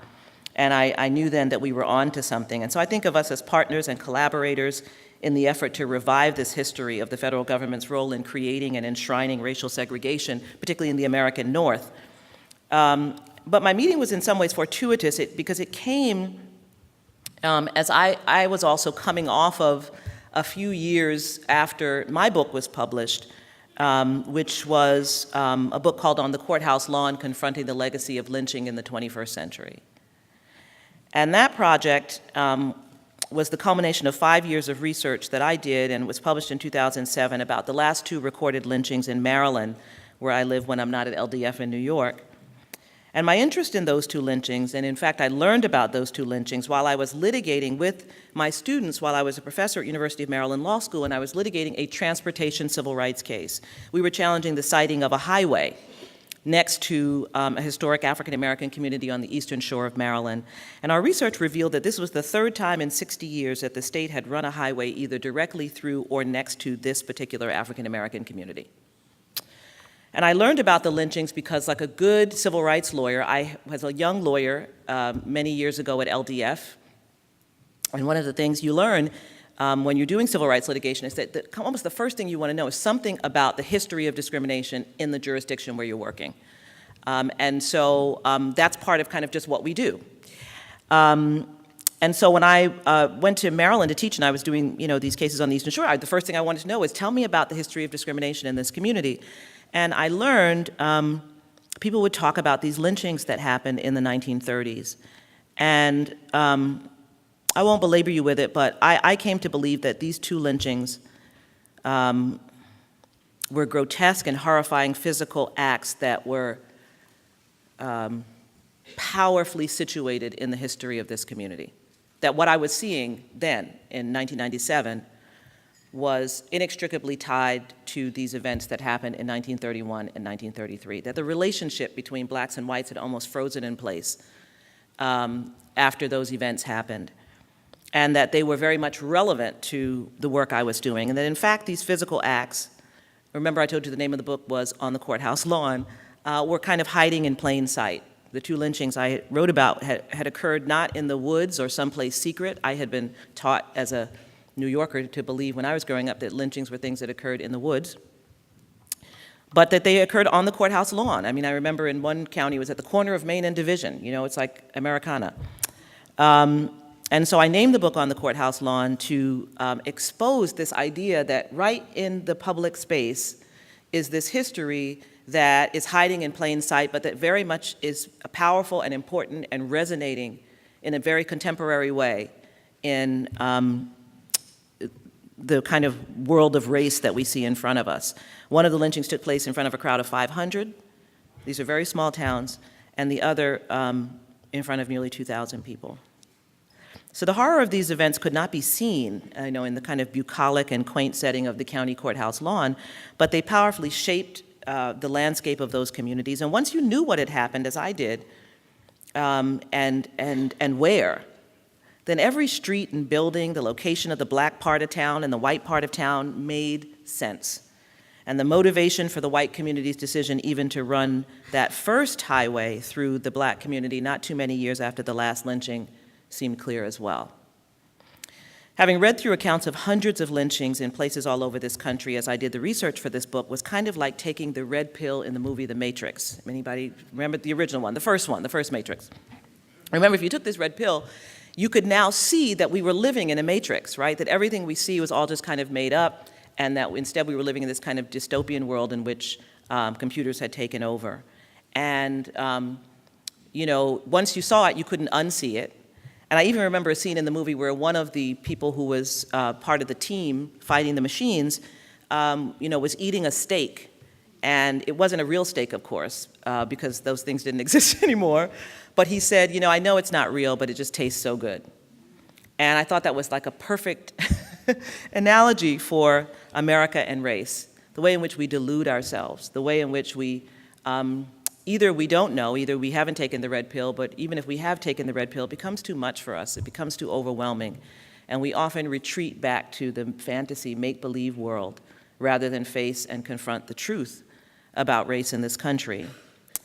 So for me, I've taken the red pill and I can't untake it, and I don't want to untake it. The result is that when I travel around this country, I see the physical landscape through the lens of these long-forgotten events that shape what we see today. I mean, this may sound morbid, and maybe more like the boy from the movie The Sixth Sense who sees ghosts everywhere, but it's not like that for me. It certainly annoys my children, because we'll, you know, we'd love to drive, go on driving trips, and we'll drive into these small towns, and, you know, everyone will be talking about how pretty it is, and I'll be saying, isn't that the place where those 4 lynchers, you know, came from in 1945?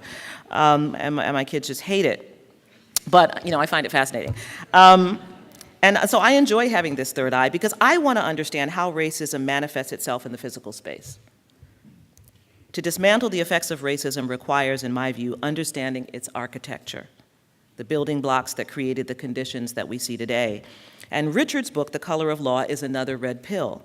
His clear and unvarnished explication of the racist federal policies that created our racially segregated physical landscape in the North is essential to helping us see, really see, the architecture of racism in our physical space. What I mean to say is that racism, one of the country's original sins, and here I mean specifically anti-Black racism, is real. It's so persistent, it's so part of the fabric of this country that we may be ignoring the fact that it has a physical shape and form that sustains it.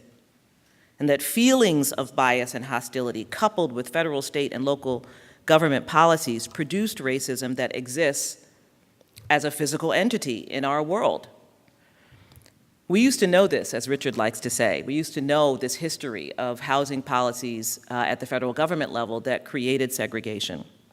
And we used to know it simply because of the way segregation manifested itself in the physical landscape.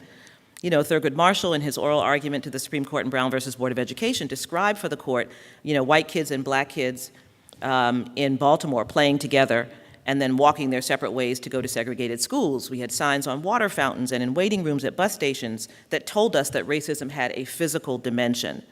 Being compelled to sit in the back of the bus as a Black person, even the social code that once existed of stepping off the street to allow a white person to pass, made clear the raw physical reality of racism and its evils.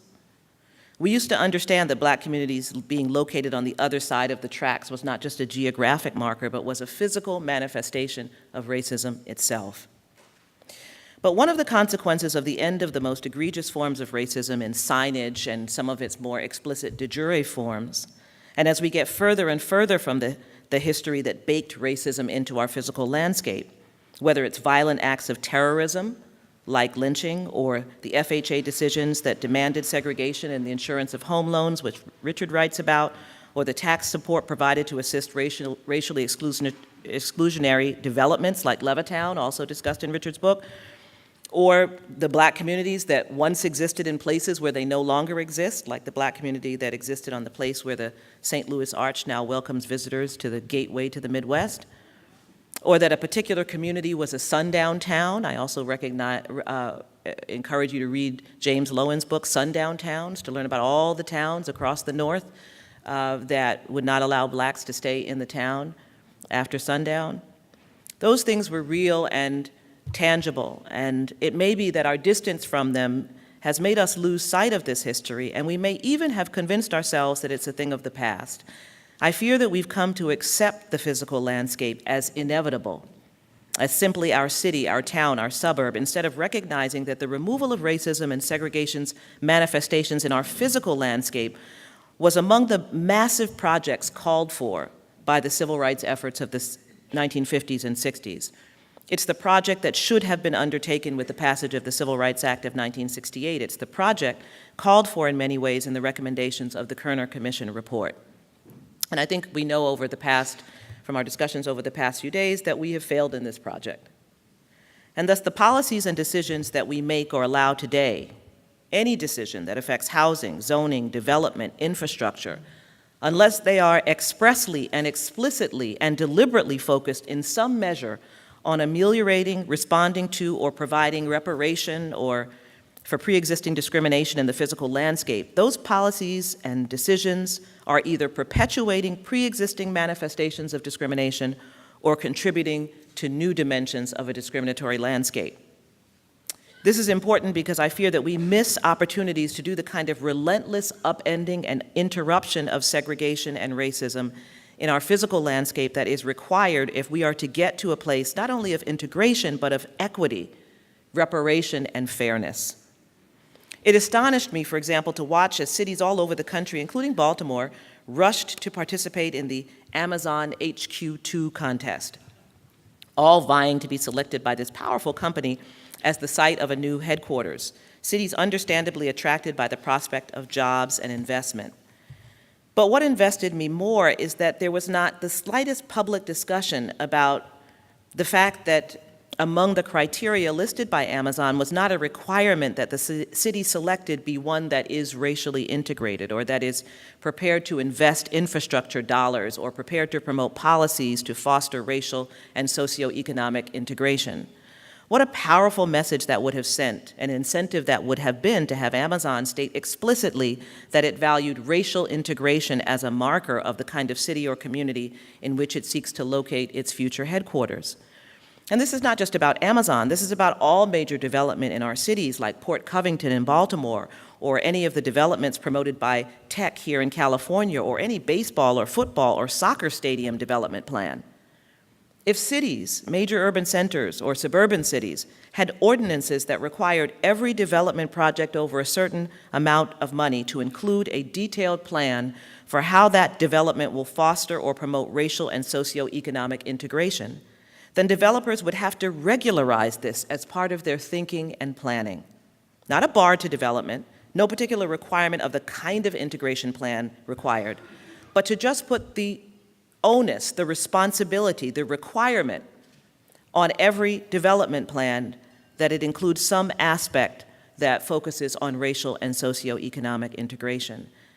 This goes to the point that Betsy Julian was making yesterday, that the work that we must do is multi-pronged. It requires, of course, enforcement by the federal government, which we know is not happening in the next 3 years, and so people like me and Phil Tegler, who's here today, and other civil rights organizations did sue and successfully sue Ben Carson and on the fair market value housing voucher effort, and stay tuned for potential litigation on their attempt to delay the AFFH rule.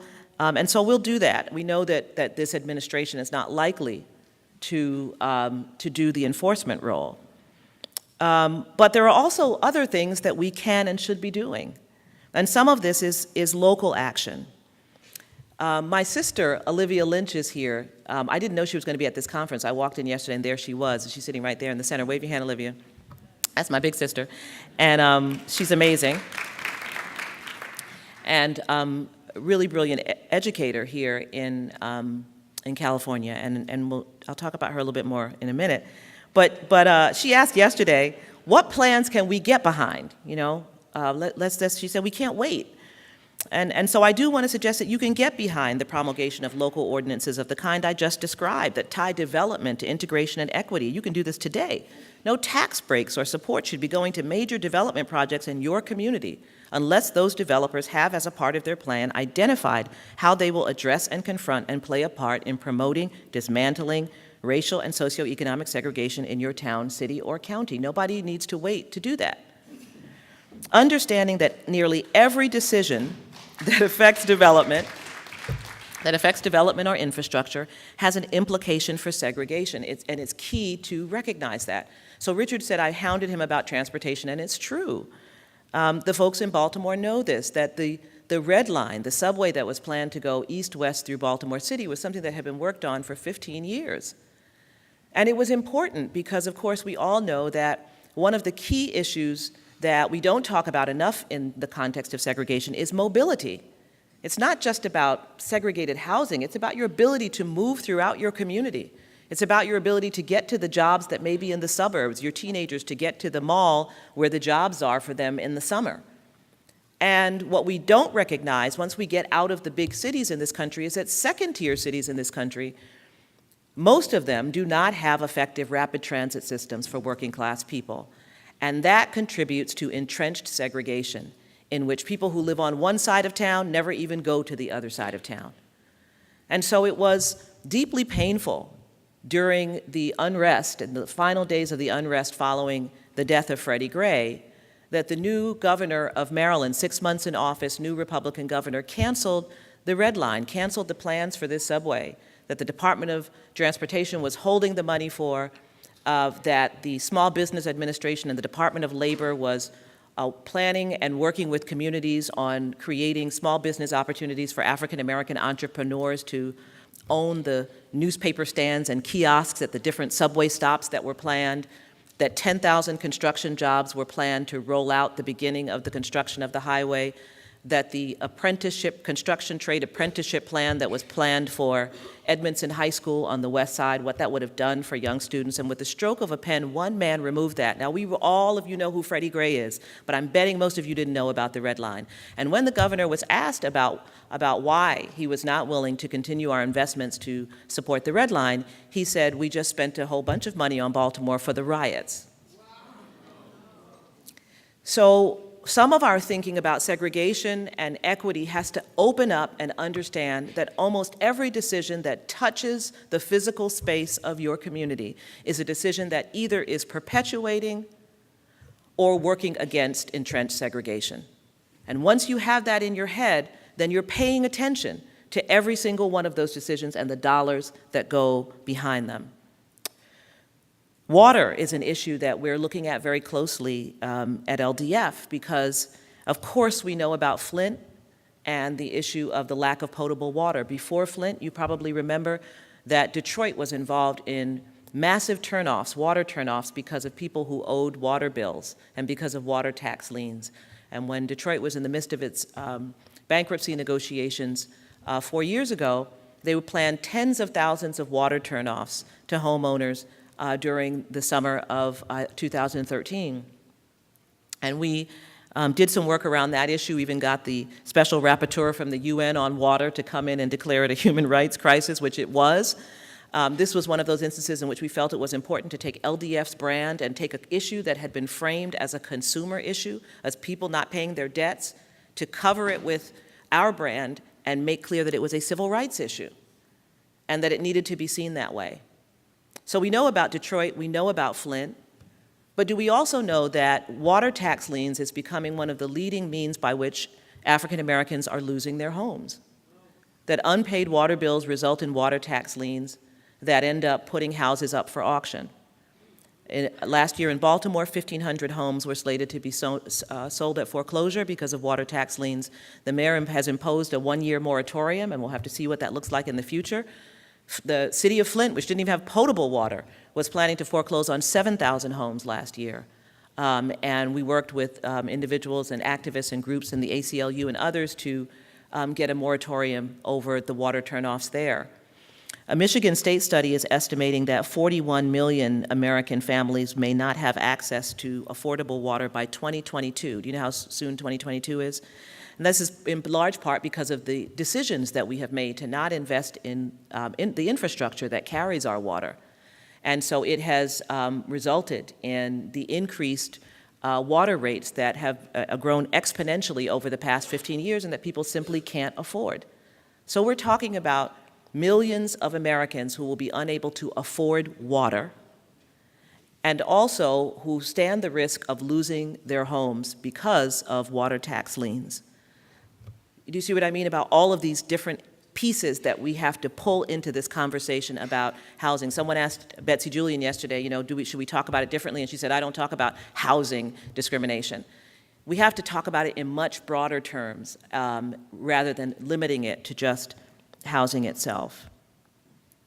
But there are still other ways to confront racism in our physical landscape. I mean, I think even the demand, especially most recently by young people, for the removal of statues and monuments that glorify the Confederacy is part of that project, and that's why I'm so thrilled with it. And I salute Mayor Landrieu, who was here this morning, for his courage in removing the statues in New Orleans, but moreover for his extraordinary and powerful speech, which if you haven't read it, you should Google it, about why those monuments needed to be removed.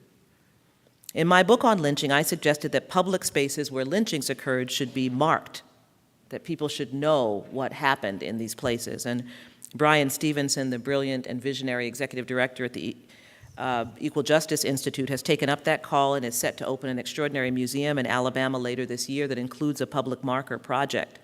All of these are efforts to uncover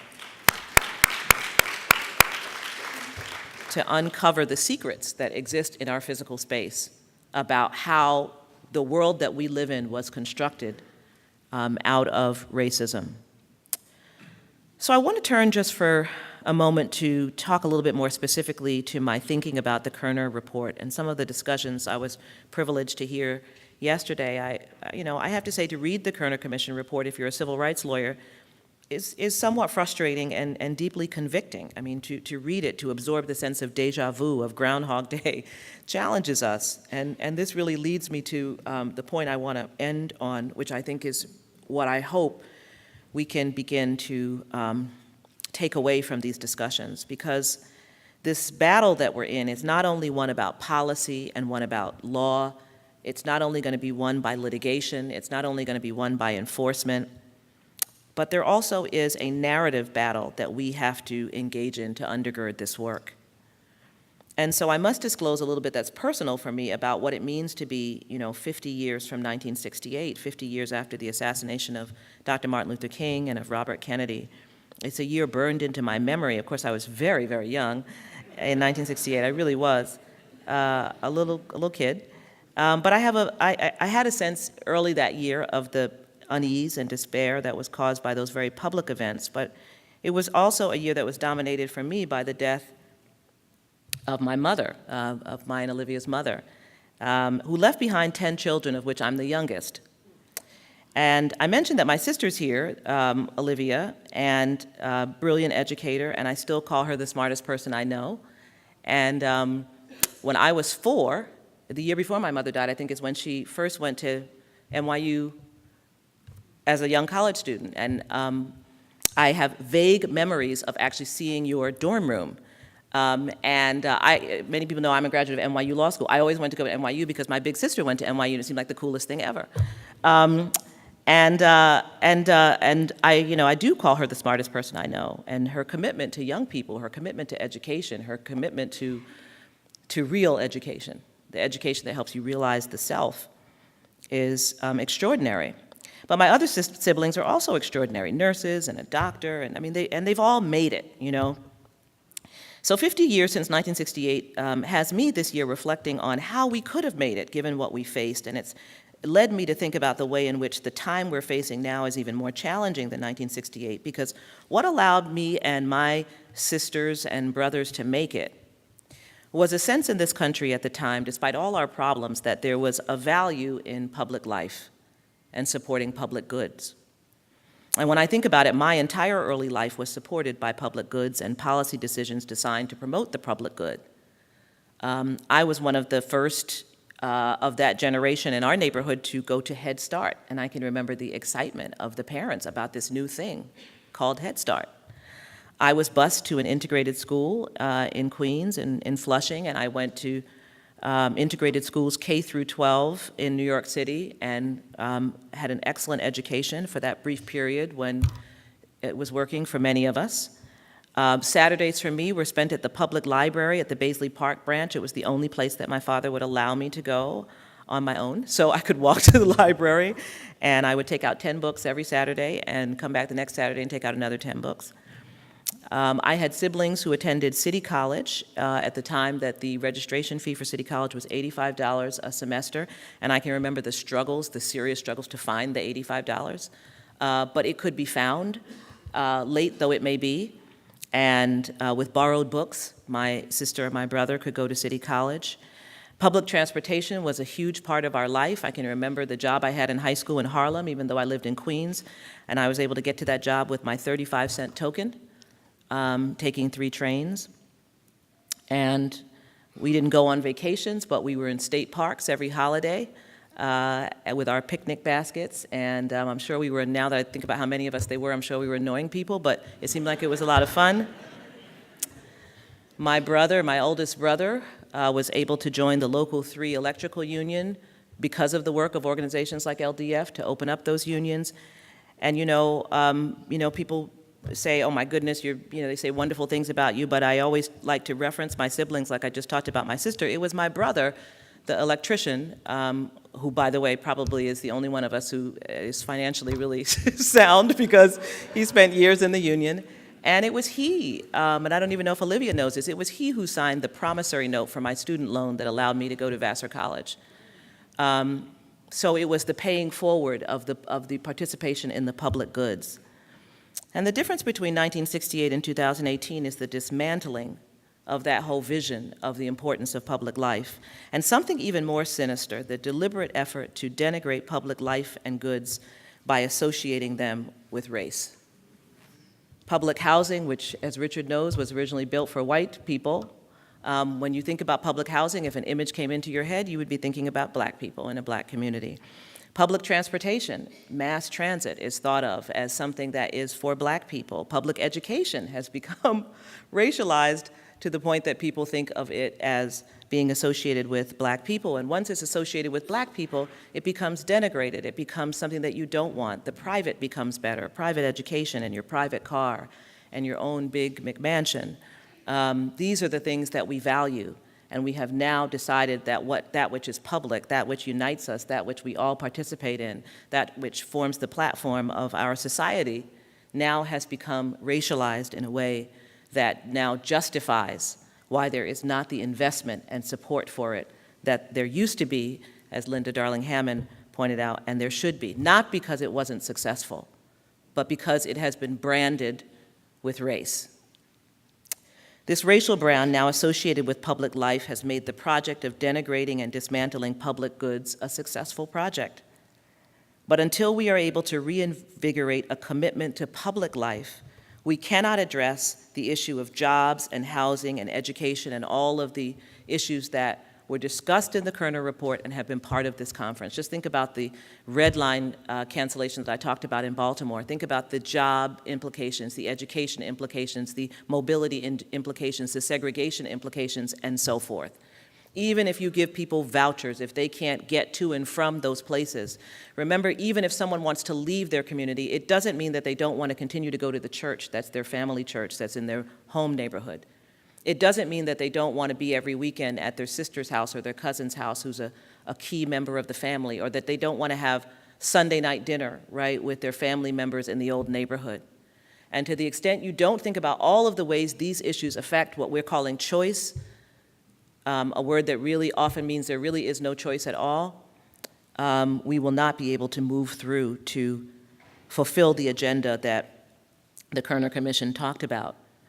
And so in addition to specific policy and litigation and enforcement measures that we have to undertake, we also have to reclaim the narrative about the value of public life and public goods, especially at this moment in our country. We are being destroyed by the idea that we are not interdependent.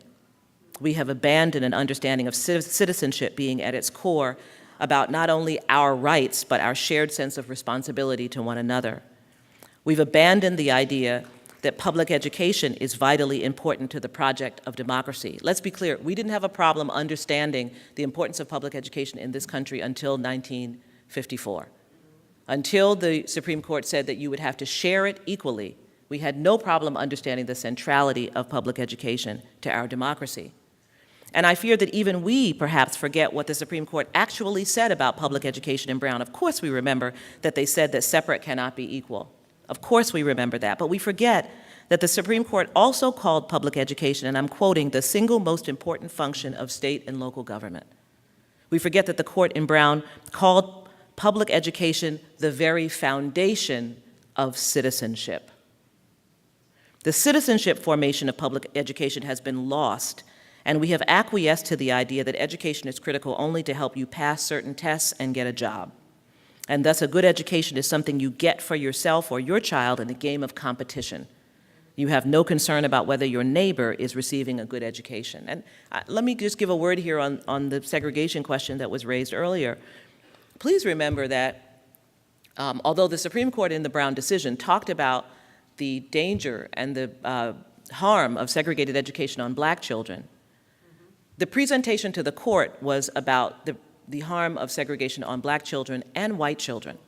The same social scientists who did the Dahl test and who talked about the ways in which black children were receiving a message of inferiority by enforced segregation also talked about the ways in which white children were harmed by segregation by receiving a distorted view of social reality.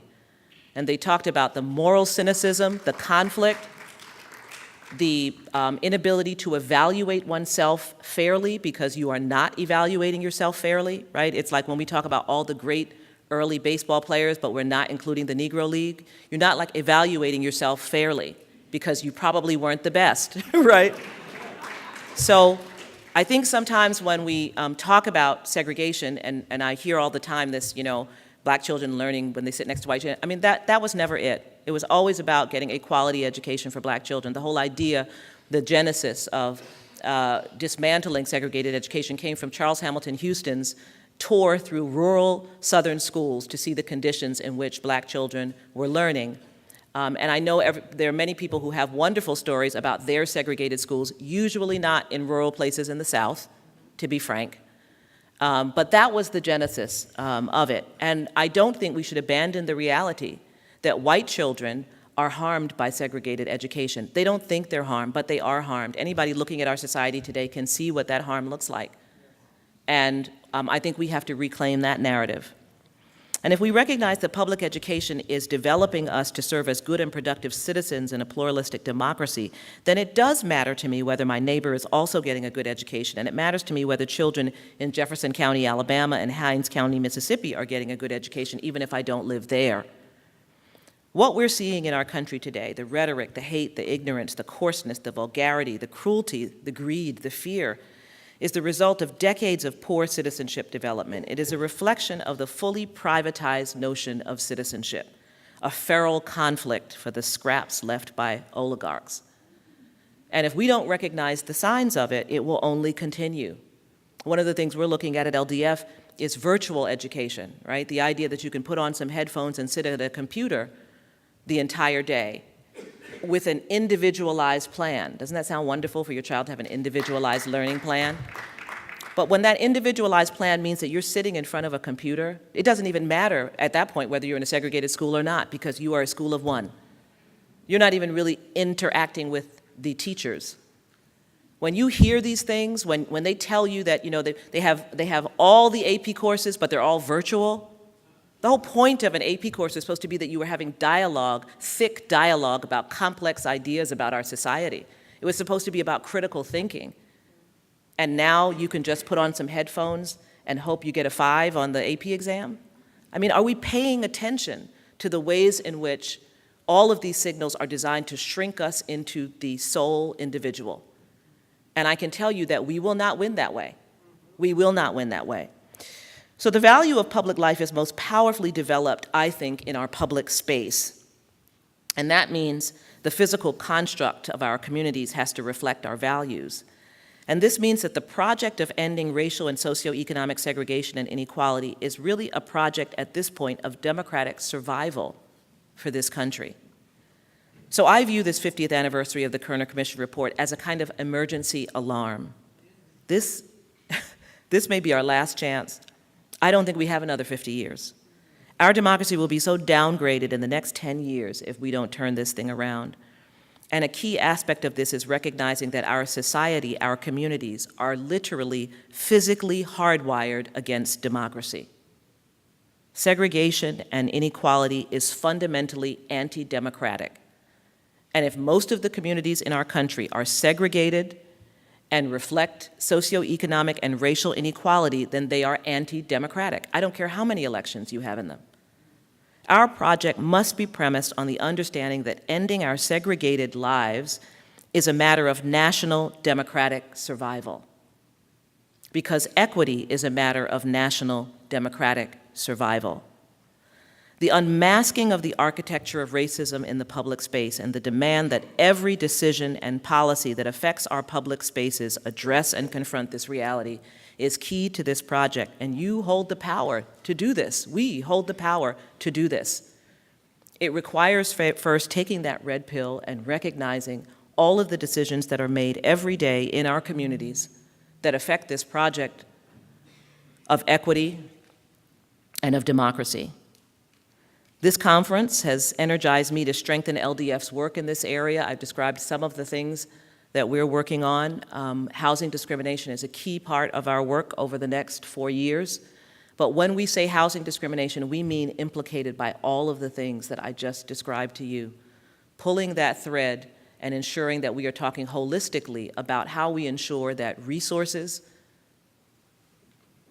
are distributed equally, how we ensure that we don't allow this new narrative about public education. It's not even a new narrative. I mean, freedom of choice is exactly the language that was used by those southern school districts that did not want to desegregate. It was mentioned earlier today, something about, I think it was mentioned about Prince Edward County, Virginia. This is the county that closed the public schools for 5 years rather than integrate. 5 years. So if you don't understand how serious they are about this project, just understand what that means to have closed public schools for 5 years rather than integrate. Those black children who were denied an education, and many were, some families could send their children to stay with relatives. The white children went to private white academies, but many of those black children never received an education, because imagine that your school closes when you're 12 years old and then reopens when you're 17 or 18. Do you want to go back to the 7th grade? No. So they just kept it moving. So understand the danger that we face. I do feel strengthened and energized for this work, in part because of this conference, and in part because the 50th anniversary of the Kerner Commission report reminds us that it is a matter of urgency, that if we drag our feet, we can wake up and it's 50 years later. And I'm also inspired by my own life, by the story I just told you about what it takes to move the possibilities and opportunities for a family like mine, and what I was privileged to be able to take advantage of because of the commitment to public goods. And so I hope that you're encouraged to do your part in this critical effort. I hope that you will reach out to the Legal Defense Fund when you think that there are interesting cases that we can bring in your jurisdiction. We're always looking for good litigation. And I hope that you leave this conference with a renewed commitment to occupying fully the space that you are in, the space that you live in. First of all, learning the history of your community. What do you know about your community and what it was 50 years ago, 60 years ago, 100 years ago? What do you know about the town that you live in? Learn about it. Understand that it was constructed by decisions and policies, and then recognize you have the power to construct the community of tomorrow out of the decisions that you make today. Thank you.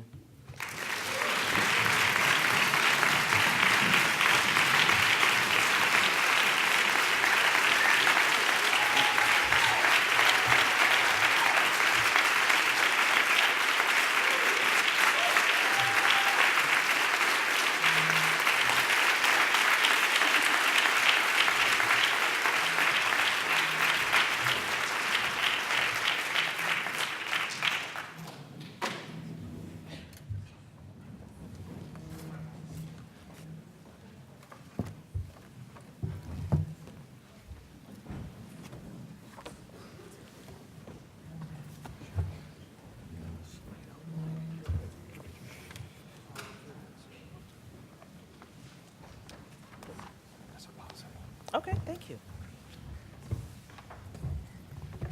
Are these ours or somebody else's? Oh, good.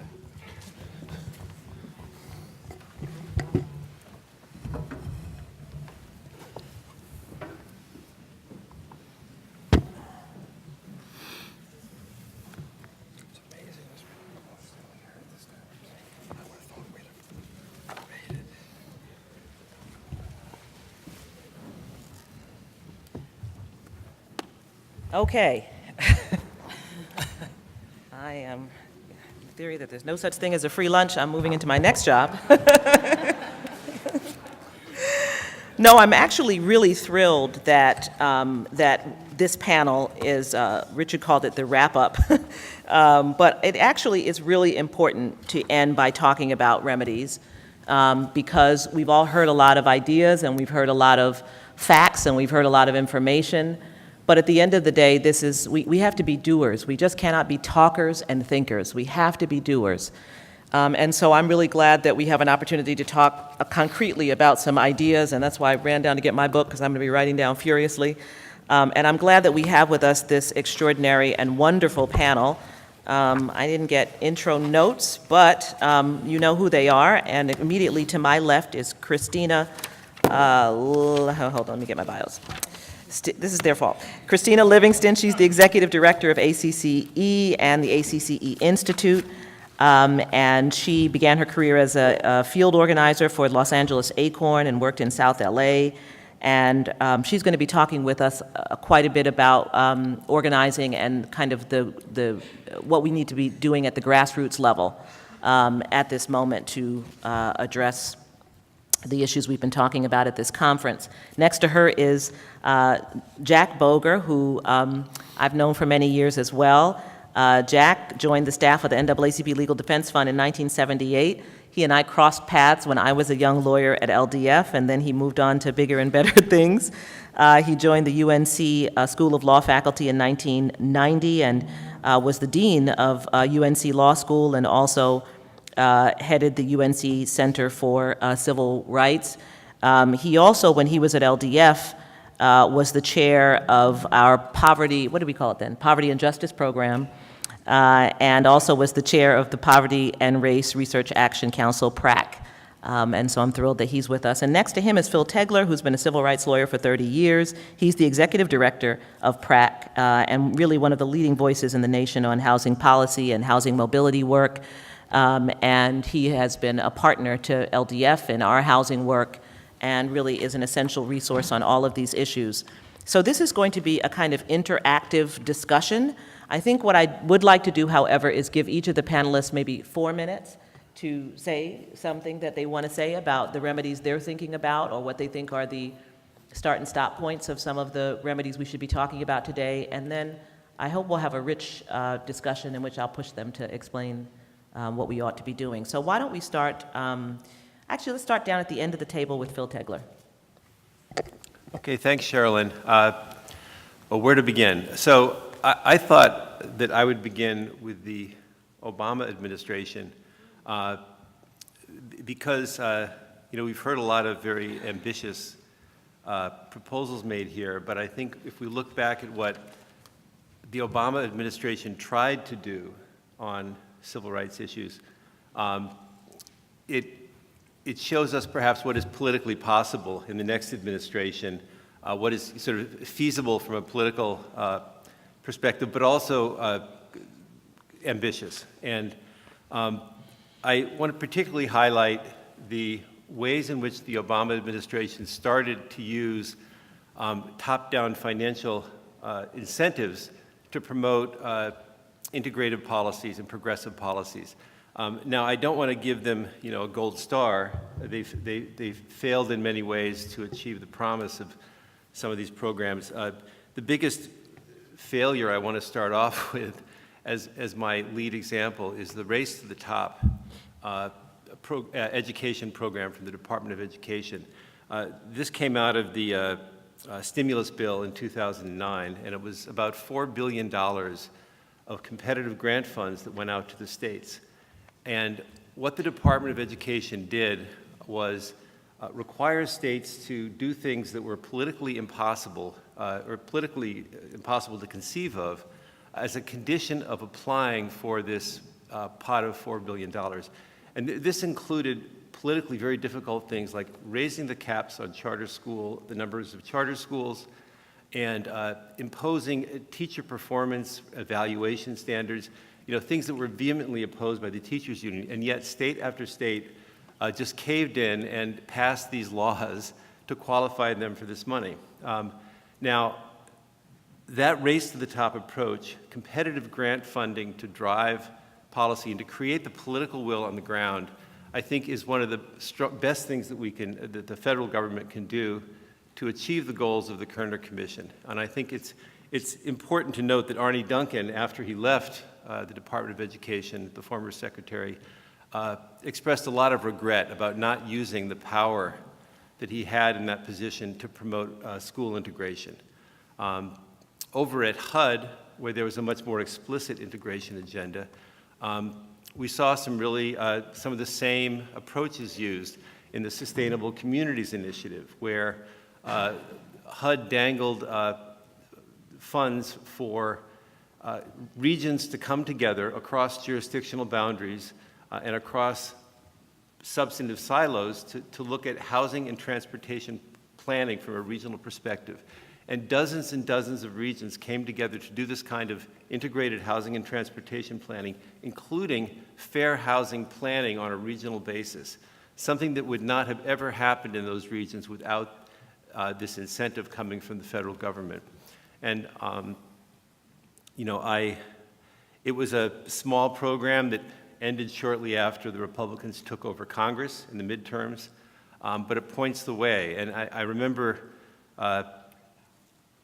a meeting we had early in the Obama administration with the Deputy Secretary at HUD, Ron Sims, and he sketched out what the vision was of that department. Sean Donovan, who was here 2 days ago, moving away from this formula grant system that HUD had of just doling out money by formula to thousands of jurisdictions across the country through the Community Development Block Grant Program and programs like that, and shifting that money over time to a competitive grant funding program that was based on policy goals that the federal government had, like fair housing and integration, kind of what Sherilyn was talking about in her speech.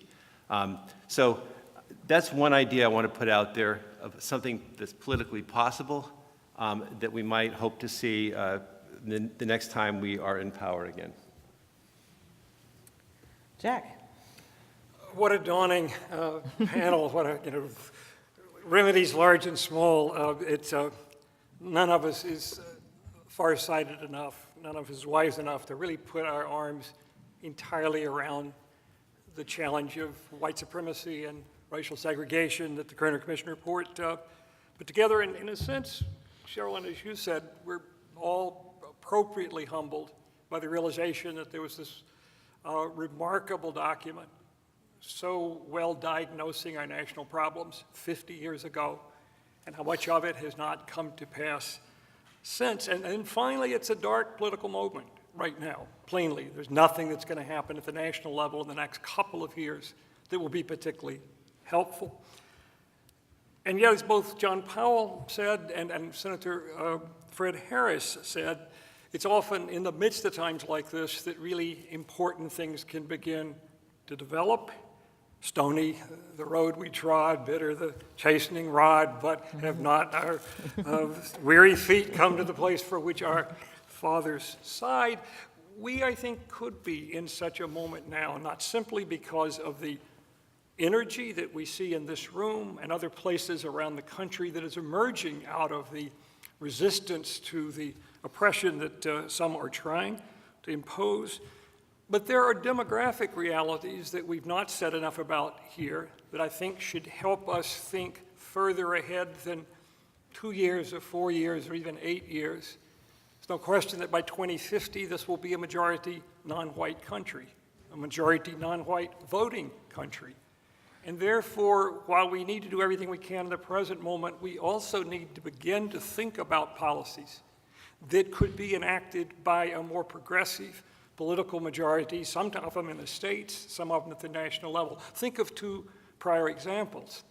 It was during the 1920s, the Harding, the Coolidge, the Hoover era, that then progressive state of Wisconsin and the state of New York began to develop policies that when Roosevelt came in 1933, turned into Social Security, the unemployment insurance program, the National Labor Relations Act. Those were all state matters that were federalized.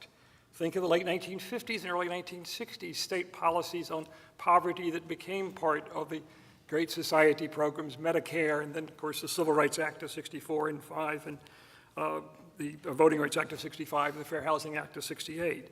So I think we need to think about the present realities, but I also think we need to look ahead a little and ask ourselves, what can we start preparing now for a more promising future? I'm a lawyer, and therefore I care about the legal parts of things. And then as we get into this, I have a couple of things to say, but I'm going to stop right now. Okay. Please, Steve. Okay, so, you know, the Kerner report talks about the third path, right? The path that includes both ghetto enrichment and integration. And I think for me, I'm an organizer. I've been organizing for 15 years in California. I'm born and raised in California. So I have a very particular lens, and I know that it doesn't reflect the rest of the country necessarily, but I should say that. And of course, 50 years ago, I was 15 years BC, before Christina. I was on my path to birth and power. So I can't speak to the full length of time, but for the last 14 years that I have been organizing, I feel like I've learned some lessons that are going to be key for us, I think, as we move forward thinking about how to really implement real solutions. So on the piece around ghetto enrichment, I mean, that really requires policy and practice shifts, right? We've got to pass really impactful, useful policies and shifts in practices that affect people's lives. But that does not work if there's not deep community engagement, and if the folks who are affected by those policies are not central in understanding what the real issues are, the cuts on those issues, how they're actually affecting them in their daily lives, in the moment, in real time, if they are not central to helping develop those policies, and if they are not central in helping to implement and evaluate those policies. It does not work, no matter how smart we all are. It does not work if we're not actually including people in that conversation and in the actual development of those policies. And on the second point of integration, so integration, I forget who was sort of mentioning this in the last panel. Rooker Johnson. Certainly requires contact. People need to be in contact with one another, right? It also requires shared access to resources. But there's, actually, to what you were just speaking about, there's internal work on beliefs, on deeply held narratives, on deeply held ideological beliefs that has to be done. Contact is not enough. Demographics is not enough, right? It's not destiny. We actually have to do the deep work of getting people to think about the pond of white supremacy that we are all swimming in, the way that we are internalizing that for ourselves, for myself, for yourself, and how the things that we feel like that many people believe actually have nothing to do with race actually always do have something to do with race. This country was built on the backs of stolen labor. There is nothing that is not race-related in this country. And race is a thing in and of itself, right? It's become its own thing. Racism doesn't have to be connected to other things, but other things are connected to racism. We have to be real about it. Because we are all swimming in it means that we all have to be aware of it. The more aware we are, the more likely we can beat back what we've been taught about ourselves and about each other. So those two things I think are really important, and I'll lift up more sort of as we go along what might be some of the really important organizing principles to lean into as we're helping people develop what those policies are and as we're sort of engaging communities, and what it really is going to take to have the kinds of conversations needed to shift those kinds of attitudes. Terrific. So let me start by talking about, and getting you all to talk about the area where the largest tranche of dollars that can be helpful are located, and that's with the federal government, right? Because, Phil, you were identifying some of the things in the Obama administration that you thought were really helpful and that you thought were useful and that you thought, should there be a change in Washington might come back again. But I wonder if what just happened is not a cautionary tale for us. I mean, you can't do serious, sustained equity work in 4-year tranches, or even 8-year tranches, to be frank. So how should we diagnose the reality that, we have elections every 4 years. We can change whoever's in Washington. The kinds of plans that you're describing that, or dismantled, the kind of litigation that you and I have been involved in with HUD, right, has been, we got a rule last year and they tried to suspend the rule this year, right? You can't do this work successfully with that reality. So what ought we be doing either to embed practices within sympathetic administrations that cannot be undone? What should we be doing ourselves in terms of our own maybe organizing work to think about how we give longevity to some of this work? Because we can't just keep going back and forth and think we're going to make some sustained progress within our communities. Well, I'll let Jack speak to the legal or litigation part of that answer first, I think. I think the case that we just did together is a good example of how to embed policies. I mean, basically, that policy, which is going to open up whole new neighborhoods and communities for Section 8 voucher families to move to, it's going to change the whole rent structure in about 24 metropolitan areas. It was suspended by Ben Carson, and we sued, and it's been now reinstated. And the reason it's going to succeed is because there's, I have to say, dedicated bureaucrats inside the federal government whose job it is to implement it and to make sure it happens. And that's why Steve Bannon and his cohort are so intent on dismantling the federal administrative state, because it's the federal administrative state that embeds these policies, these progressive policies, and is I'm sounding like a supporter of the federal government. I'm not, but it's what we've got, and these as my colleague Megan Haverly recently wrote, the attacks on the administrative states are attacks on civil rights, and that's what their intent is. Because it's the administrative state that upholds those values over time and through it, even an administration as retrograde as this one. That's a partial answer to your question. I think that's one way we embed. Jack? I want to amend what you said in response to this particular question. I think there's a reactionary project underway that is designed not simply to roll back civil rights gains, as we have seen, and could talk about, or roll back even the New Deal and Great Society policies, but really to sow a profound skepticism about any government and the value of any government. That's right. And indeed, to defund government. The tax increase or cut that's just been passed is going to be devastating. Perfectly devastating to all sorts of national and state and local policies that have been able to help people. And once that is entrenched, and once there are life tenure judges in place to resist the attacks to that, you could have a 30 or 40 year turnaround even if a liberal or progressive majority reasserted itself at the national or state level. Right.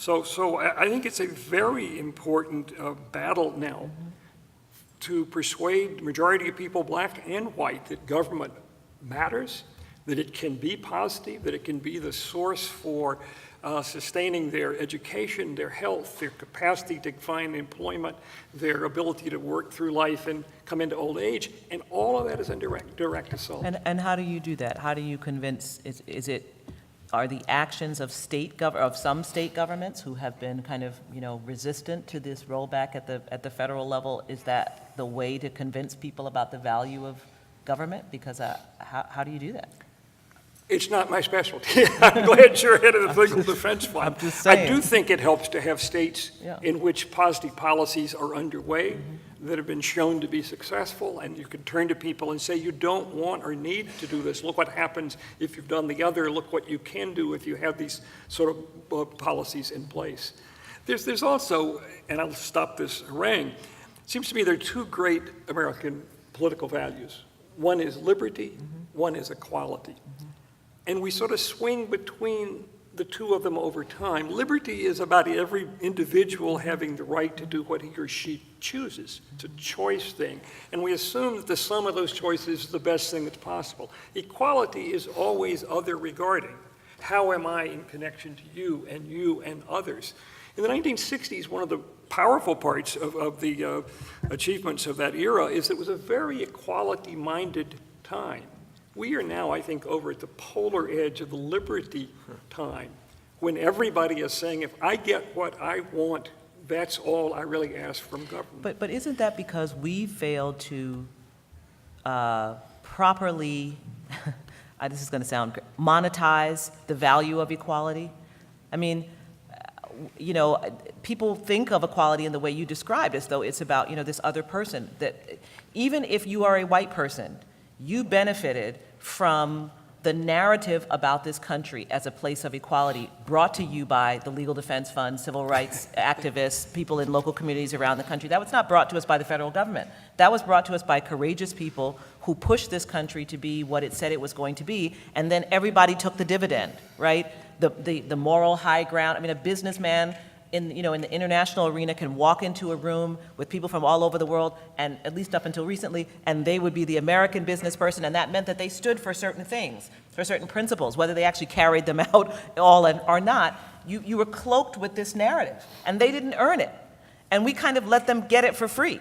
So in some ways, I think part of the equality piece where people feel like that's like an option on the menu is because we've allowed people to think that pursuing equality and justice is like giving free stuff to black people, as opposed to doing something that actually elevated this country, you know, as Derek Bell would say in the interest convergence theory, elevated this country internationally in terms of the Cold War and our moral authority in the Cold War, but also in terms of business and all the other ways in which even the narrative about what this country is premised on these ideas that came out of the civil rights movement. And I just don't think we allowed them to just take it for free, I don't know how we would have done it differently, but there is a way in which I feel like maybe we've lost that. I don't know if there's a comment on that. What would you say at the local level? Yeah, and let me just add to this, Christine, for you, given what Jack and Phil have said, look, we can't just say for 30 or 40 years, like we're not going to be educating our children well, we're going to have terrible communities, right? So if the government, if it turns out that it doesn't work out, right, and people don't believe in government and it doesn't work, what do we need to be doing at the local level to ensure that we're being, still honest and true to our obligation to our children and to our communities? Yeah. Well, I feel like this brings up a really important contradiction that we have to hold when we're organizing. And there are several contradictions, and I think people like to choose one or the other, or battle one or the other, but both of them are true. There is a real urgency around the needs in communities, and there are policy solutions that we could move quickly on and pass that would benefit people immediately and relieve some of the suffering that's happening. And that's important to do quickly, as quickly as possible. Somebody yesterday had a comment about where is the urgency of the moment? We cannot lose the urgency of the moment. That feels important. Oh, your brilliant sister said that. And at the same time, we need to still have the patience to, build the power, do the relational organizing. Relationships are so critical. Relationships between people, relationships between spaces and people, relationships between institutions, they're so important, and we can't choose one over the other. There's this, for us at ACE, when we're organizing, if we're not building a base while we're organizing, we've turned into policy people. What does that look like when you say building a base? How do you know when you've built a base? Thank you. Right. So there are some issues where actually there every now and then there are times when you can kind of quickly pass a policy. There's political will for it, and all you really need to do is show up, say your comment, and you get to mark off the win. And nobody was engaged in that process. You didn't ask anybody about what that issue was. You didn't say, do you want to join in? Will you go and speak at this thing? Will you stand up and, well, can we have a press conference? Can you, we didn't engage anybody who would then be part of the group of people who would not only win that thing, but then demand the next thing, or make sure that that thing gets implemented well. If we're not, we're sort of like a union for the community. People pay dues to be a part of this movement, which is amazing. But if we're just passing policy and we're not doing that base building work, first of all, The policy could go away very quickly, you know. And secondly, the policy in itself is never enough. And so we have to start over again the next time. We're starting from zero every time. So our work is really to bring in people around any of the issues that have real energy around them, to politicize them, and then move them from their issue of personal concern to the next issue that may not have as much to do with them, but is still part of like the set of things we have to do together, and continue to build that power. We are coming up against real organized money, and we don't have that on our side. We've got real organized people if we do the work. That's where we can build power for power. We do that at the ballot box. We do that in the streets. We have to figure out how we're actually contesting for power. And we have to make sure then that we are both doing the slow, relational, base-building work and the urgent, important policy work at the same time. We can hold those contradictions. That feels really important. I lost the first stream of your question, No, sorry. it's okay. You know, a great example of this where you just said we're up against this other well-funded kind of organizing is around something that I know, Jack, you I both care deeply about, which is the Supreme Court. And it's really interesting to me when you see people interviewed, you know, they interview, it seems to me, incessantly the people who are supposed to be part of Trump's base, or at least part of the kind of conservative groups, and they ask them, you know, are you fed up with this president? Are you? It's always alarming to me how many people, this is man on the street, woman on the street, say, yes, but you know, the most important thing is the Supreme Court. And you know, when we do person on the street in our own communities, that's not what we say. We don't say the Supreme Court's really important, and yet the Supreme Court really is important, right? We were talking, you know, earlier about, you know, a Brown, but you know, if we talk about Brown 1, if we talk about Brown 2, and then we talk about those two cases in 1973 and 74 that really had the most powerful effect on education, San Antonio School District versus Rodriguez, in which the Supreme Court, you know, upheld the use of property taxes as a way of funding education, and Milliken versus Bradley, when the Supreme Court said that you could not require inter-district busing, right? You couldn't bus across district lines, which essentially was the signal to white people that you really could run away from integration, that white flight would work. They couldn't chase you, you know? These are two powerful decisions that transformed the whole project of school integration, and somehow we haven't embedded that as a really important marker and the importance of the Supreme Court, and we haven't done the base building around why that's important. Elites will be talking about it, but it's not something that people in communities understand is important to what's going to happen in their own school system or what's going to happen in their own communities. So Jack, I know we all think the Supreme Court's important, but it feels to me like the conversation is always happening about who's, you know, at kind of among the elites, but it's not a grassroots subject, at least on the I agree with you. The side. The right can say, I'm pro-life, or excuse me, pro-life, and I'm for the Second Amendment, and the courts will give me that. But I think our communities have not fully appreciated just what you've said, and let me add to it in two ways. If there's success out of the 1960s efforts, it seems to me I can point to three of them. In the employment discrimination area, Title VII of the Civil Rights Act of 1964 turned into a very powerful tool to desegregate previously all white industries, not just, you know, and government and the professions, et cetera. It did so because the court was led to say that if there's a racially discriminatory impact or effect, that is enough to put the burden on the employer to have to explain themselves or to allow further racial integration. In the voting rights area, the same thing. The court said if you've got patterns of racial sort of disparity in voting in areas that formerly kept blacks from voting, those patterns alone are enough.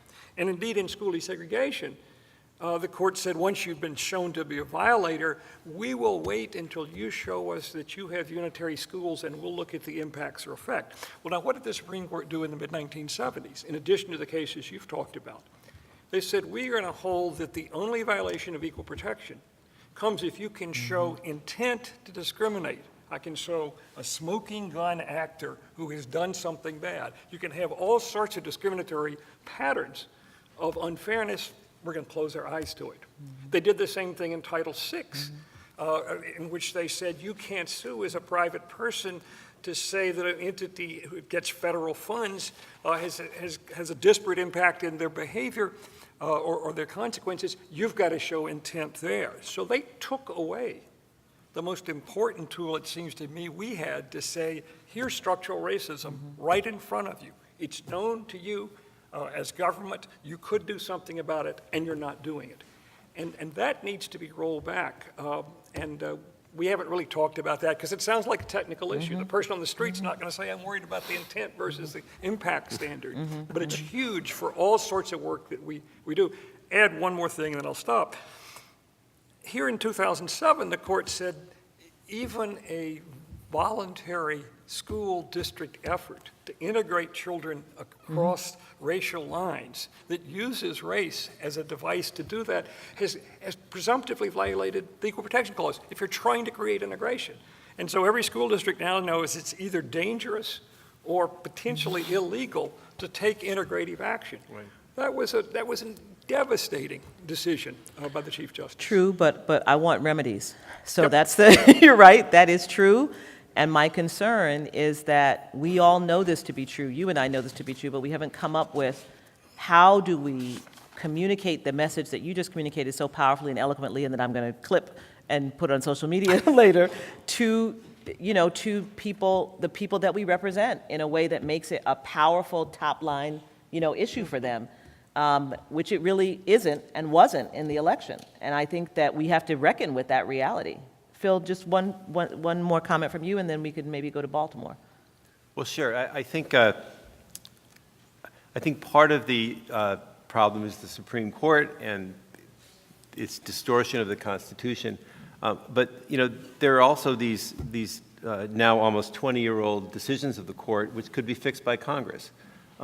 The Sandoval case, which Jack mentioned, which basically took away this powerful disparate impact tool from Title VI, which was starting to be used to attack disparities in healthcare, environmental justice, transportation. Just when it's starting to be used in those ways, the Supreme Court pulls it away. Congress has had 18 years to reverse that with the stroke of a pen, and they haven't done it. Well, at least those years when there was a Democratic president, they could have passed the. That's on Congress, and it's also part of educating the base too. The other decision is the Gonzaga University case, which basically said that unless you use a very particular phrase in a federal statute giving rights to individuals to sue, then you can't enforce federal statutes on behalf of individuals. Now, what this did is it erased the ability to enforce hundreds of federal statutes, which Congress had fully intended to be enforceable, but they didn't know before this decision came out in 2002 that they were supposed to include this special language. When they passed the law in the 70s, they weren't aware that there would be a future decision that. Congress should have fixed that. I mean, that's basically taking away the power of the people.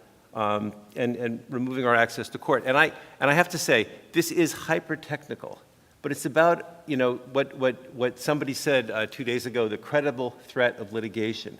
And it's what Betsy Julian was talking about. We have to actually go to court and have access to court and bring as many cases as we can to challenge racism, challenge segregation, whatever it is, challenge these racial disparities. But without these technical tools that the court has taken away, we're not going to be able to do that. And Congress has the power. These are not constitutional issues. Congress can restore this access to court that's been taken away. Can I just jump in really quickly? Yeah, 30 seconds, and then we go to Baltimore. Sure. So I just want to say two things. One, it is true that, community folks are not thinking about the technical difference between whatever case around impact or intention.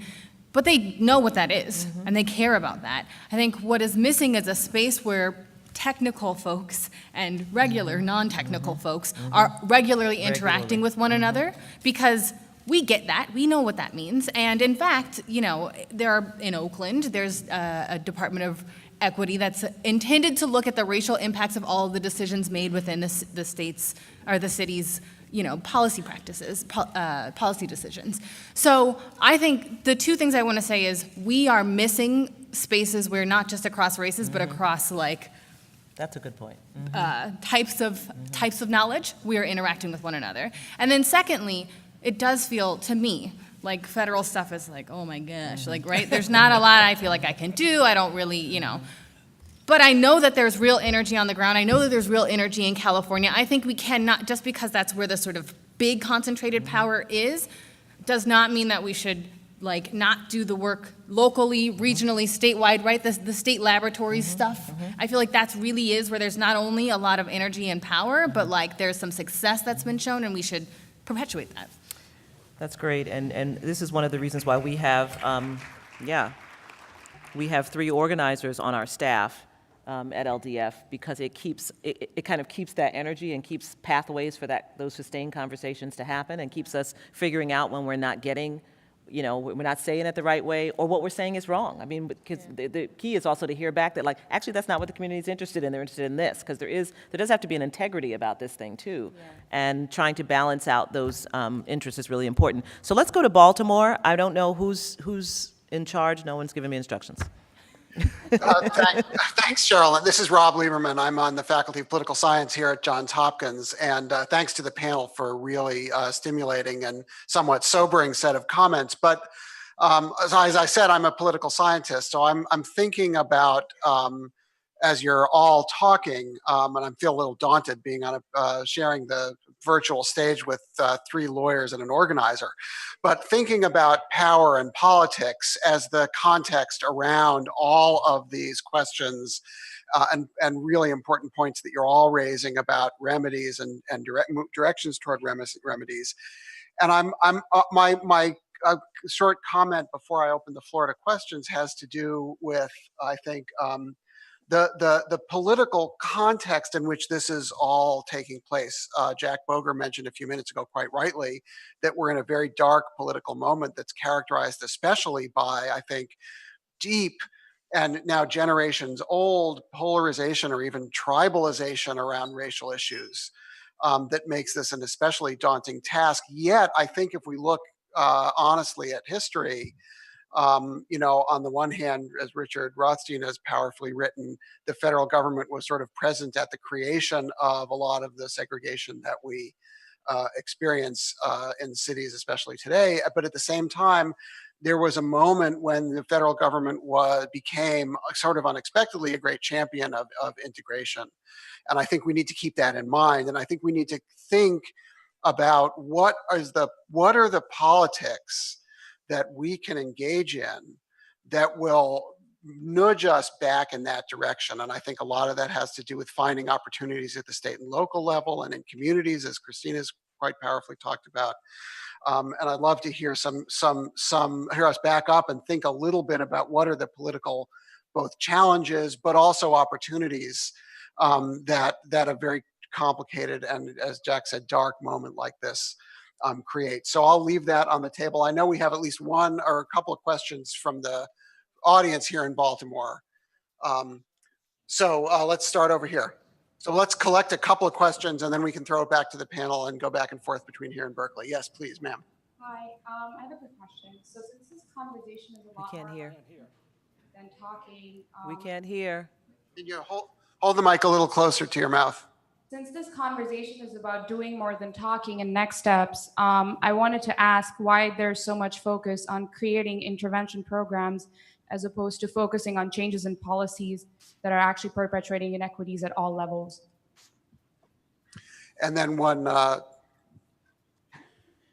ahead, please. Hi, I wanted to know, because I hadn't really heard about this, but sort of what can we do, or what is the feasibility and the role of getting money out of politics as we try to engage in policy and practice change? And then let's take one more in this round from Baltimore, please, sir. My name is Steve Stern, and I would say that I wasn't going to talk at all, but 45 years ago, I had the blind luck to meet Otto Kerner's daughter and married her, and am still lucky to be in that relationship.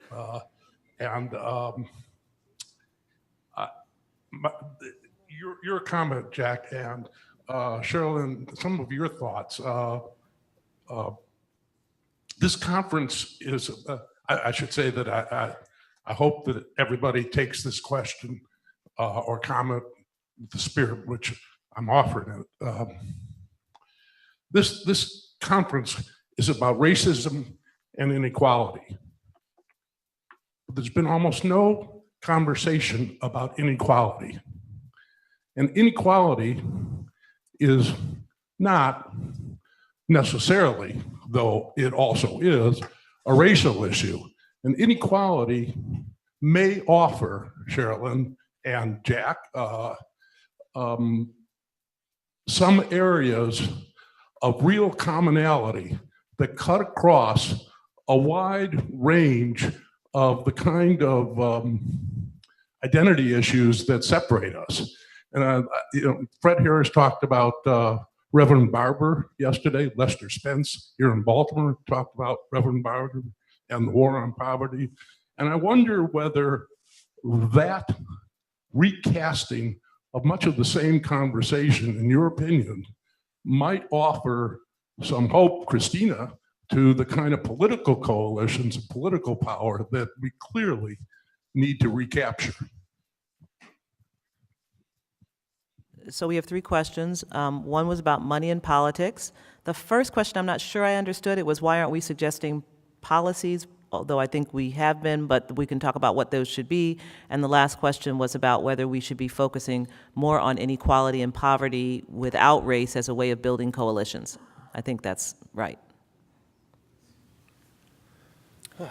So anybody on the panel? I'm happy to jump in as well. Why don't you start? Okay, I'll start. So I think for the first question, at least since I've been here yesterday, there have been a number of policy prescriptions. In fact, everything has been almost policy prescriptions of what we can do and what we should do. I often say that policy is actually just, if broken down, a collection of investment decisions.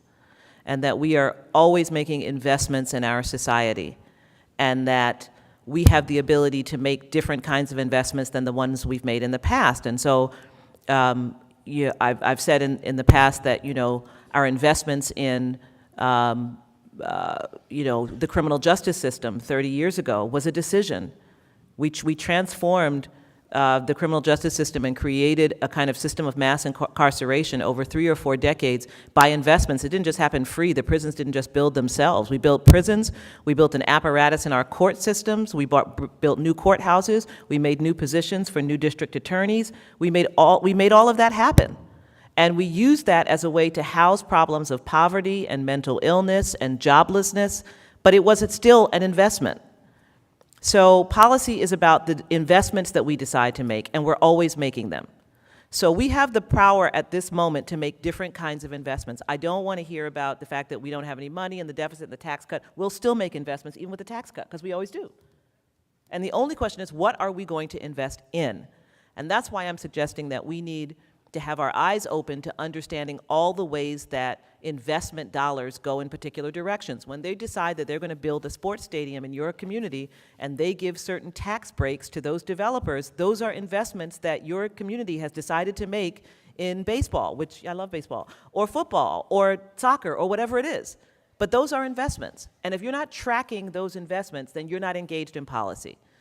So that's one. 2, money in politics is huge, so powerful and important. Another place where, maybe Jack will talk about this, the Supreme Court shows up with Citizens United. But even places that were making some nascent efforts, like North Carolina, where Jack lives, which had, created a system of public funding for judicial races, for example. As part of the kind of omnibus voter suppression legislation that was passed in that state, they got rid of the public funding of judicial elections. Why would you get rid of that? Why wouldn't we want our judges, who we want to be impartial, right, to have their elections, if they're to be elected, governed by public dollars rather than having them go to private individuals who give them money? And then the last point on inequality and whether we can build bridges, I think there's always that opportunity. I think it is sometimes just hard to make it successful because there is a racial dividend that is very cynically deployed to convince people that so long as you are a step above where black people are, you're still better. And people get invested in that dividend. So I think that's a very powerful organizing tool that has had some success, but very often that success has been stymied by the investment in race. And when I say the investment in race, I mean not coming from black people, but I mean coming from white people who want to divide and who don't want black people and people of color to be in coalition with other people who are also part of that inequality gap. And so they cynically deploy race. And I think we saw that in 2016. So I welcome suggestions on how to do it differently. Let me make a point that comes really from post-Reconstruction time, and William Barber talks about it a lot, when white conservatives in the 1880s and 1890s overreached and really took actions that were oppressive to white farmers and yeomen. They turned in coalition with African Americans and created a populist party, which in places like North Carolina and elsewhere in the South, Kansas, really took some power back. And of course, were eventually crushed by the Jim Crow movement. But in a sense, I would suggest that the tax statute that was passed may present the same kind of opportunity from overreaching. When we start to see white folks who have their health care cut, their disabilities taken away from them, their old age Social Security pensions cut, the unemployment cut way back, all of those things that are the projection of how we're going to bring some kind of balance back to the federal government. There's potentially an opportunity to talk there and say, don't you realize you're in the same boat we're in on this, and all of us need these things. And so it's an inequality theme, rich versus others, that actually has a very strong racial cast to it. So it's a possibility. It could fail. And just just to follow up on that, if you look at this on a regional level, going back to something Myron Orfield was talking about yesterday, income inequality leads to income separation. And I think Ann Owens at USC has sketched this out, that higher income families with children are separating themselves out more and more into sort of exclusionary, higher performing schools, suburbs, and bidding up the prices of housing, and just that cycle of opportunity hoarding is getting more and more intense, and we're having much more intense income separation by families with children now with this galloping inequality. And I think that kind of intense opportunity hoarding and the way the upper class is separating itself out, I think affects middle class and lower middle class white families in the same way it affects everybody else. And I think there's an opportunity there for coalition on a regional basis, of regional organizing, older suburbs and cities to kind of come together around a common, because opportunity hoarding hurts everyone. It's taking away resources, and it's almost obscene in a sense the way that people are turning public schools into private schools in these exclusionary communities. So I think there's a real opportunity to come together around that if you look regionally. I feel like I want to reiterate the point that racism is a commonality between all of us. We are all suffering from the effects of racism, and I think it is a really false choice to say we have to pick, to use economics as the thing that actually brings us together. What happens, when I first started organizing, I organized with a national organization called ACORN, and ACORN was notorious for having really strong economic work being carried out on the backs of black and brown people, and never talking about race. And so what can happen when you only talk about the economics is that you find economic solutions that are then the access of which are being given to white people. And so you found a good economic solution and black people don't have access to it. We cannot talk about one without the other. That will actually just perpetuate the situation that we are in now. That's a thing that I've learned in my organizing. We actually have to take the next step to say, this is integrated. It's all one part, and we have to be willing to challenge ourselves to know that and feel that and experience that and accept that if we want to really make steps forward. Do we have questions in the room? Yes, sir. Yes, I'd like to, my name is Milton Reynolds. I'm currently a senior program associate with Facing History and Ourselves. And so the one sort of solution I've been thinking a lot about is really one of reclamation and the reclamation of history. It's evident in your book, it's evident in Professor Rothstein's book, it's in the work that Brian Stevenson is doing. But the history that I think is important that we reclaim is our history of investment in eugenics, right?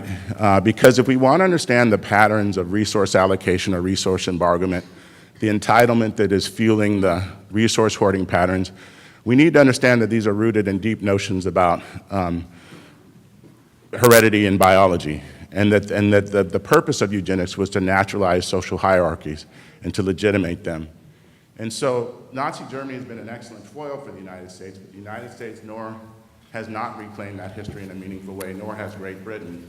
So it's not a surprise that Brexit hit and that we've seen the political movement that we've seen in this country, particularly because the narrative that moved that movement was purely eugenic.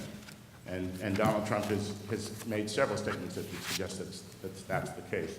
So I'm looking to 2050 and the demographic shifts that create the possibilities of coalitions, but they're also the shifts that are creating some of the patterns. And if we went back to the late 1800s when eugenics emerged, we would see the same demographic shifts inciting some of these patterns. And investments in universities to promulgate these narratives of racial and biological differences.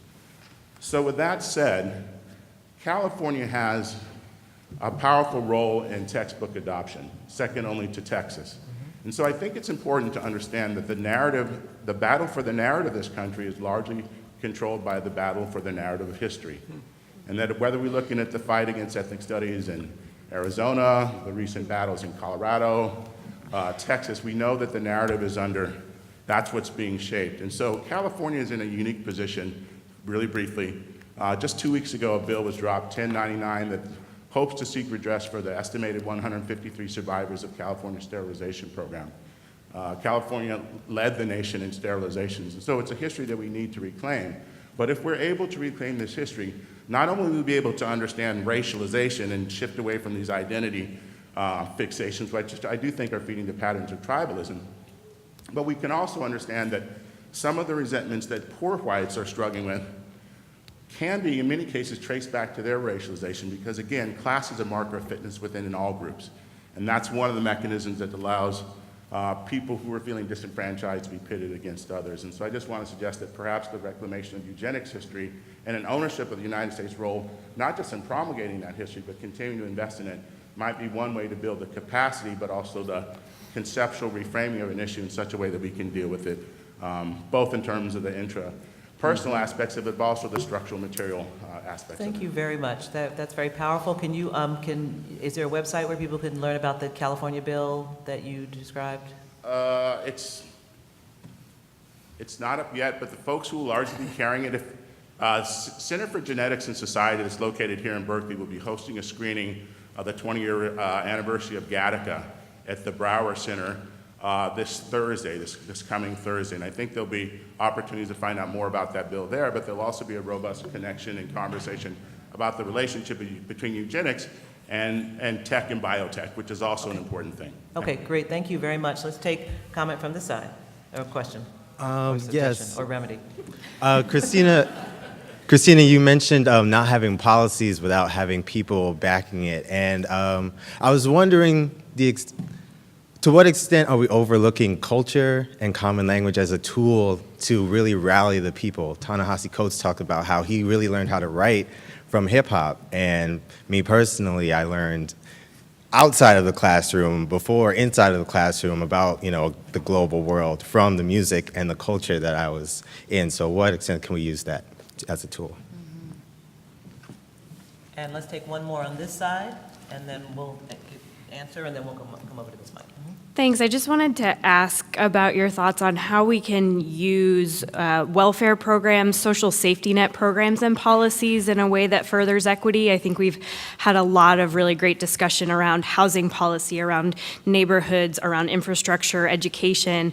I'm curious your thoughts on the social safety net and how those policies in a state like California, where we have some political will to move in an equity direction, potentially could be shaped as drivers of equity. Okay, I'm going to throw that last question to Phil, but first I'm going to ask Christine to answer the question about culture and commonality. Yeah, first of all, I just want to really appreciate your naming that. I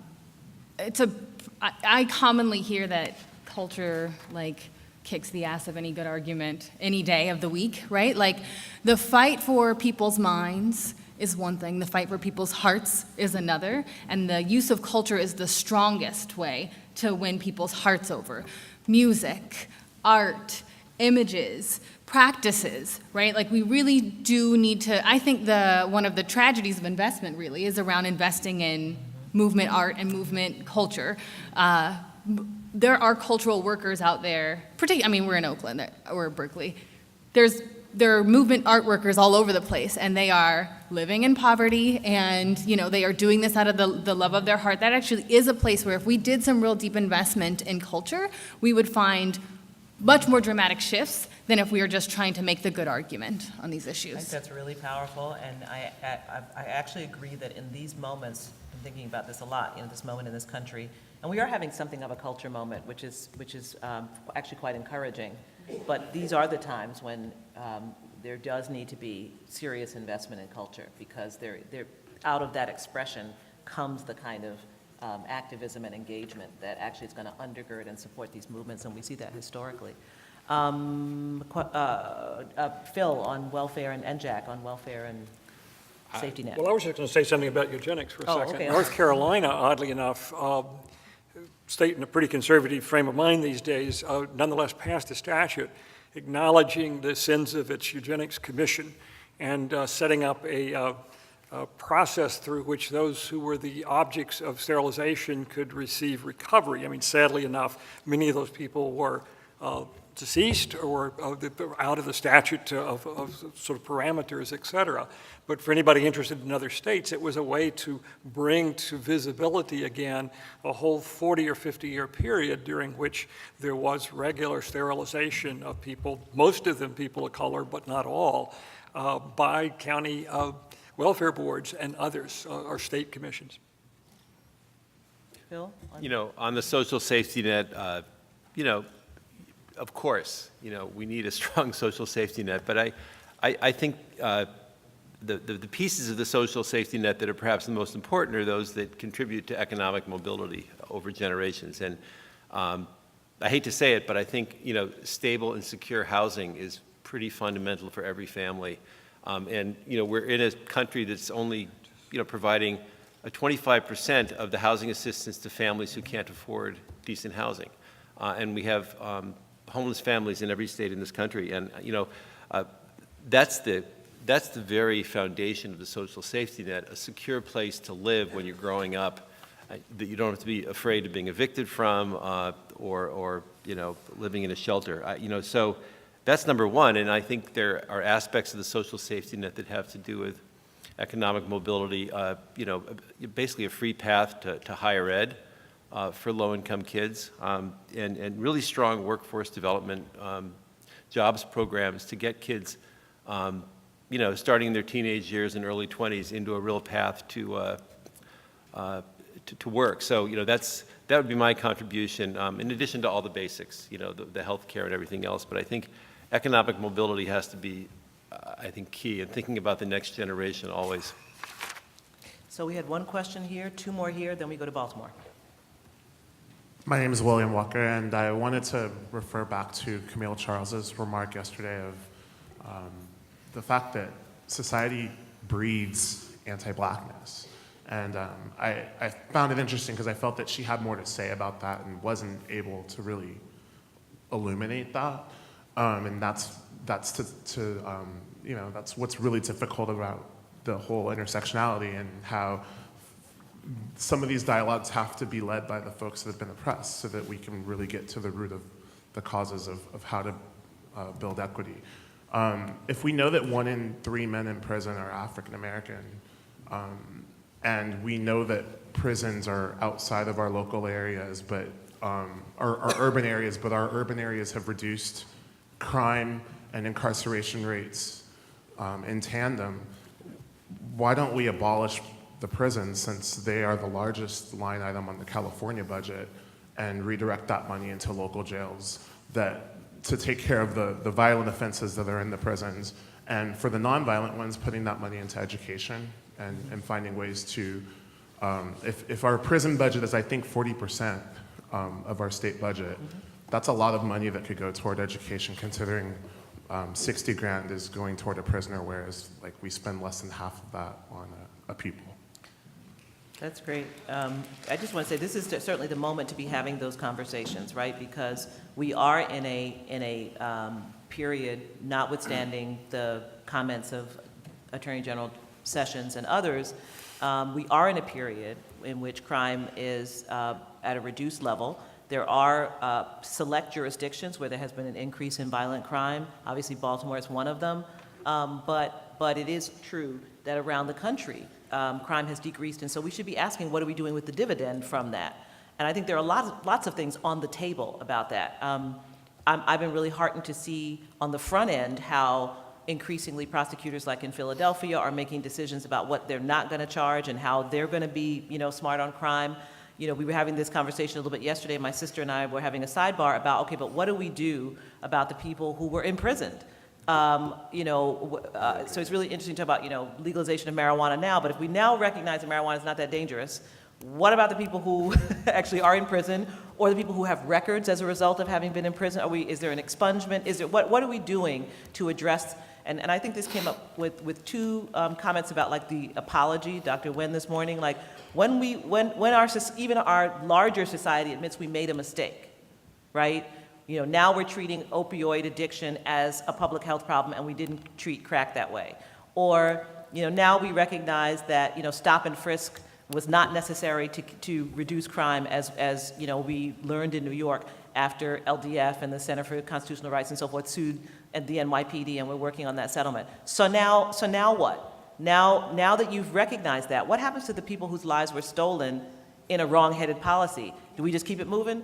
Or do we do something to make them whole again, or to at least give them a chance to have their lives back? So I think, your suggestions, I think there's a whole menu of suggestions around what we should be doing with this moment, given the reality of where things are in terms of violent crime, and also our opportunity to think differently than the hysterical thinking that led to mass incarceration, decades ago. So we had two over here.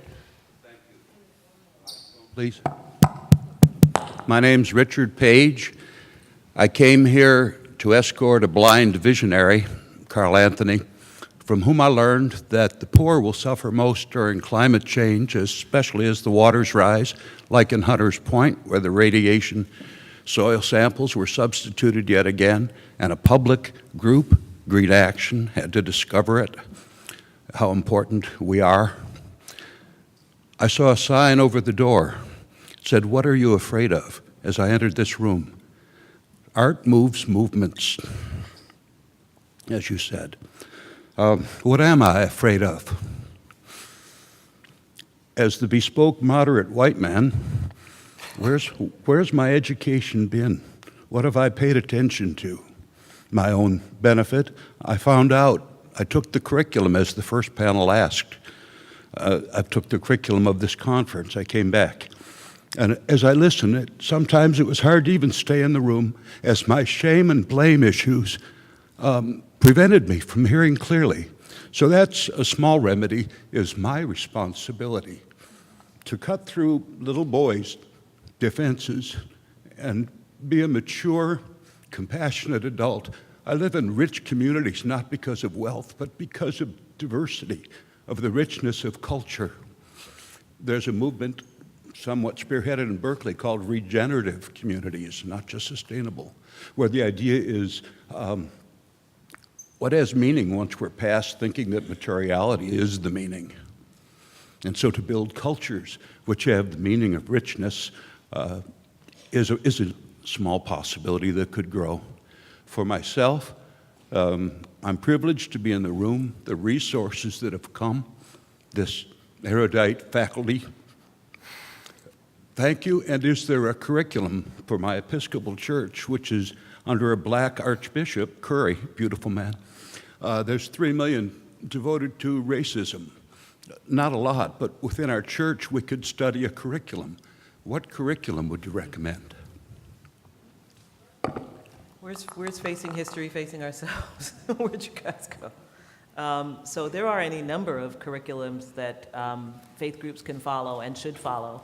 And I do want to just make sure I thank you for that comment, because I do think that, I mean, I certainly feel this very powerfully at this moment when we are in such a very difficult and challenging, and I think very dangerous time in our country. Really, we haven't even talked about just violence, the violence of this moment, not the violence of economic crimes, but the violence of racial crimes and homophobic crimes and so forth, and that we take seriously the importance of building communities around us that are affirming to the values that we believe in, and we have that power. We have that power to try and do that and to live in that, and I don't think that's off the table. You know, I litigate, but I'd like to think about those things too, because that's what's going to sustain us to get to the other side of this.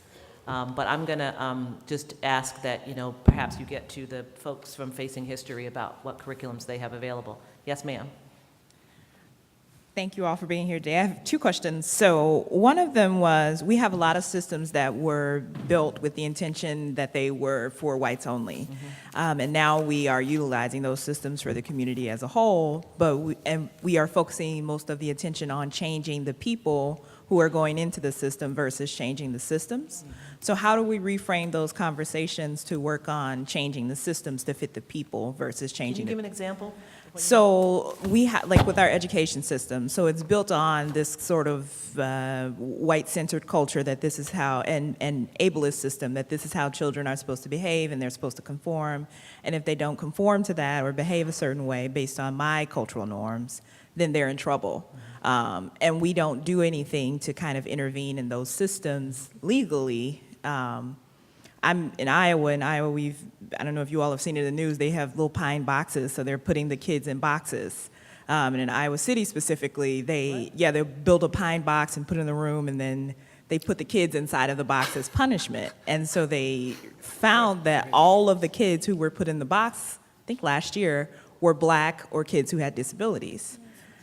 And so you have a system like that, which is, I don't know why you would utilize it, but it's definitely not a humane system, first of all, but it's also not a culturally competent thing, and it's not sensitive to people who have disabilities.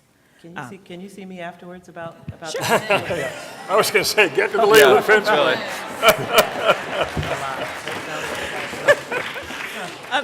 Another question that I have is kind of in response to the last question from Baltimore. How do we empower young advocates to kind of address the emotionally violent tactics of gaslighting and tone policing when they are in these conversations and rooms, when rather than being as an ally or accomplice and listening to and uplifting and amplifying the voices of people who are impacted by the policy decisions, there is a lot of shame and blame, and you said this the wrong way, so I'm not going to listen to it. And why are you talking about this instead of that? Kind of ignoring the historical aspects of racism and inequality and the intersectionality between those two things. Thank you. Okay, I'm going to let the panel take a shot at anything they want to take a shot of. This is the last round, because then we have to go. So we'll start with Christine. Go. So two things on the things that you just brought up. So first, I just want to say, I mentioned I started at Acorn, and so the organization I work at now, ACE, I consider one of the Phoenix organizations, right? We created ourselves after Acorn died. We had a bunch of the same staff. We had a bunch of the same, history. The culture of my organization came from Acorn, and I was thinking that it was culture neutral, which is ridiculous because it was white culture. And I think the first thing we have to acknowledge is that there are not culture neutral spaces, that in fact we have chosen a culture to follow, and that is the predominant white culture. And that if we really want success for our folks, we have to be more realistic about all of the cultural practices that exist and create a space where we can all be there fully in our full selves and full dignity. And on the point of sort of call-out culture, I'm actually deeply concerned about the role that call-out culture is playing both within our Black movement spaces and within sort of the broader multicultural spaces. I think that we have got to have, I mean, part of it is we were just trying to get the boldness to stand up and say, you cannot continue to get away with that kind of like behavior. Like you actually have to check yourself. But that is not very welcoming. Nobody wants to have that conversation. No one wants to be shamed into never wanting to say anything publicly again. We really do need to reshape the way that we are having our conversations. I think a lot of us are have been encouraged to lose our curiosity, to really get to know one another well. To lose our humility in these conversations because we are trying to stand up so boldly in our dignity that we've lost some of our humility and we are not seeing the humanity in one another. And so we've got to really actually be able to have courageous conversations where I can say to you, what you said actually reads this way to me, and so I would hope that you would change that in the future, but also I don't know how to say everything right, and I don't actually know everything, and so I want to have some humility and some curiosity, and I want to be in relationship with you. Well, that was so powerful. I don't know what, I was going to go in a completely different direction and may do it for 2 minutes. I think we can, because I couldn't begin to get where you got there. It was good. We've got a lot of policies that we can re-engineer in ways that will further things like racial integration of housing that we ought to take a look at. Let me give you an example that I've long been fond of. We have $71 billion a year in mortgage interest and local property tax deduction. $71 billion. We could, if we had a new electoral majority, say we're going to continue to give that to communities that take their fair share of low income and non-white people. And if they don't, 5 years from now, they're going to lose 5% of that. 10 years from now, they're going to lose 10% of that. And over time, you're going to lose 100% of your mortgage interest deduction. White folks who say, I'd really like to be in integrated settings, but I've got to worry about my property values, would all of a sudden say, if I'm worried about my property values, I want to make sure I have a racially integrated and socioeconomically integrated community. I'm going to go to the realtor and say, stop steering people. I'm going to go to the people who've done exclusionary zoning and say, cut it out. We need inclusionary zoning. It's a very easy way. The other thought is the same kind of idea. If Stanford and Berkeley and heaven forbid Southern Cal and other leading institutions were to say, we're going to give a plus to kids who come out of high school who've gone to racially integrated or socioeconomically integrated high schools. You get that if you've been in those schools. You don't get that if you've been in a racially exclusive setting, white racially exclusive setting. Parents who now say, oh, I'd love my children to go to school in a racially integrated setting, but I'm worried about their getting into Berkeley, would start to say, get more children of color, get more socioeconomic, and schools could do that without sending a dime. They do it now where they say if you do APs or you do, debate, we'll give you, make racial integration one of the criteria that's a plus. Not that you don't have to do it, but if you do it, it's a plus factor. Those kinds of ideas are out there for your refinement. I'll stop.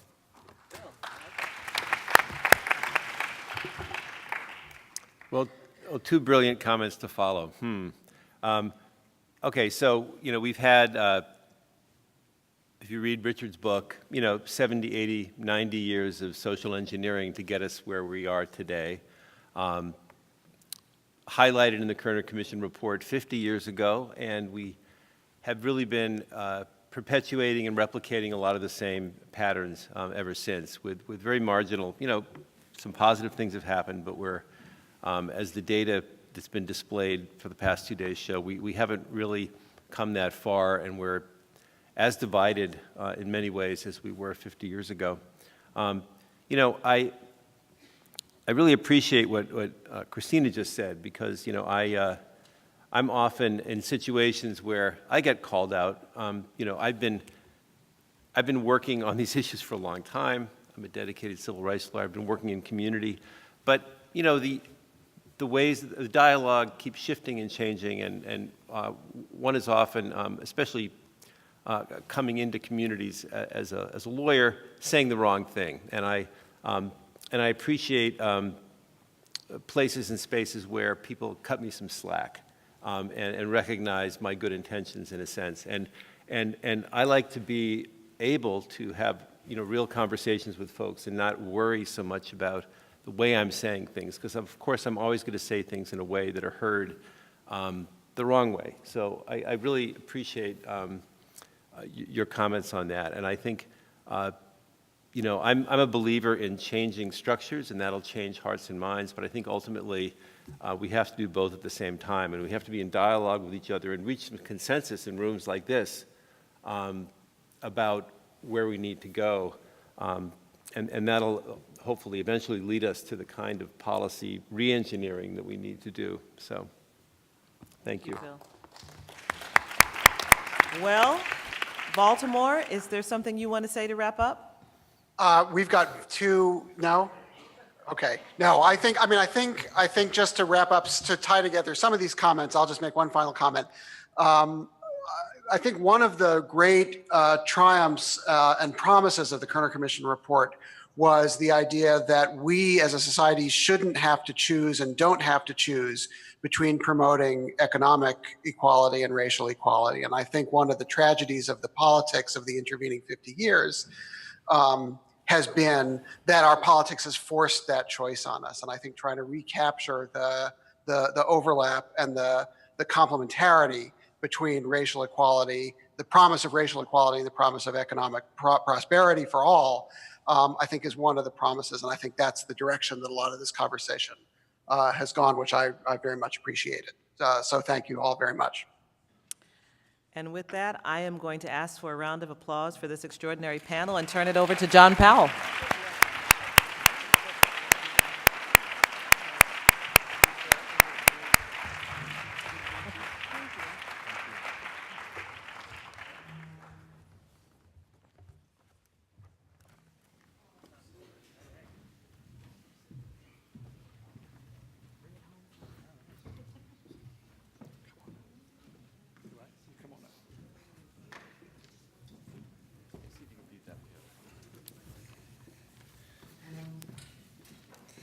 So let's give another round of hands to this panel.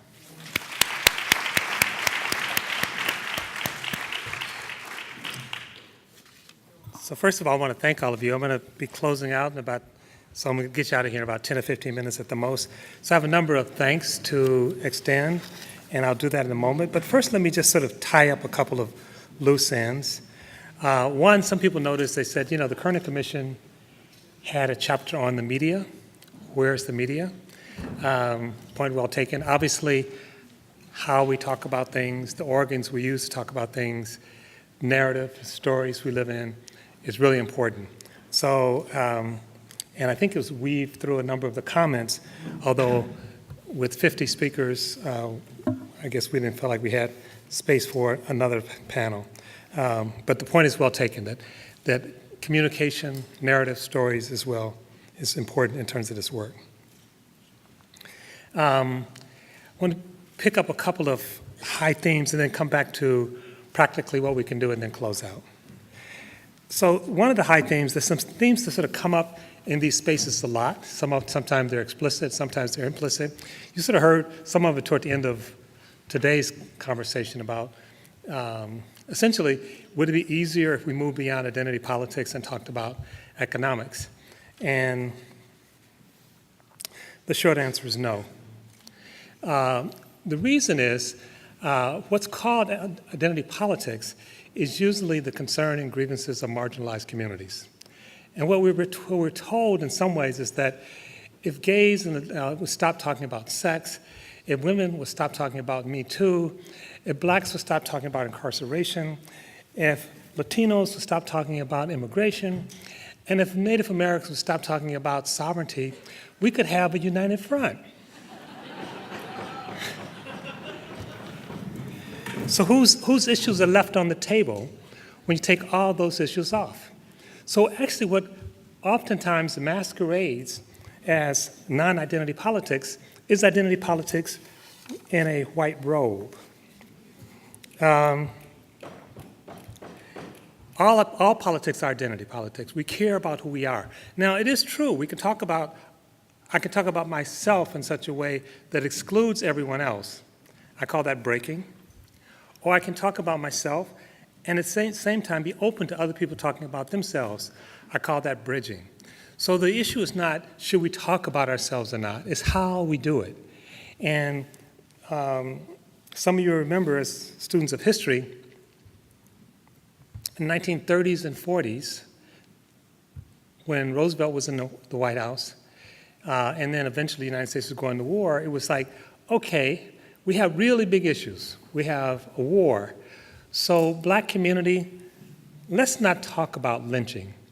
Now, when you dig deeper into that, why didn't Roosevelt want to talk about lynching? What he was saying, and of course he and Eleanor split over this issue, he was saying, if we talk about lynching, the good white people that I need to win the war are going to be mad. So the good white people, meaning the Southern Democrats, we have to accommodate them, and you have to just be lynched for a little longer until we win this war. That same argument is being made today, basically saying to black people, you know, okay, maybe, all right, you know, maybe some of y'all getting shot by the police in the streets, but can we not talk about that so that I can try to get the Trump supporters to do something else? And it's actually misunderstanding race at a fundamental level.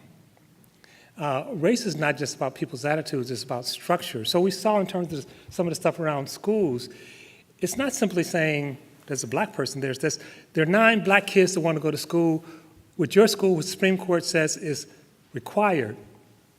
Cheryl, you can correct me if I'm wrong, but I think Brown 1 and 2 was the first case of that nature where the court said segregation was wrong. It was constitutionally in violation, a unanimous court, but it said we're going to come back in Brown 2 and say, but we know this stuff is hard. We know that some of y'all invested in this thing, this arrangement. So the Brown 2's famous adage was that you have to do this, but with all deliberate speed. Now, this is legal talk for means you don't have to do this at all.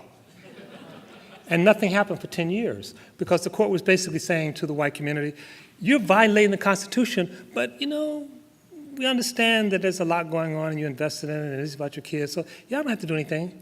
And so there was almost no movement in terms of integrating the schools for 10 years. Again, because the court was saying we have to accommodate white races. And so black people, y'all still going to inferior schools, but only for 10 more years. And then we'll look at it. I also want to just a couple other comments. One is that segregation is never just about separating people.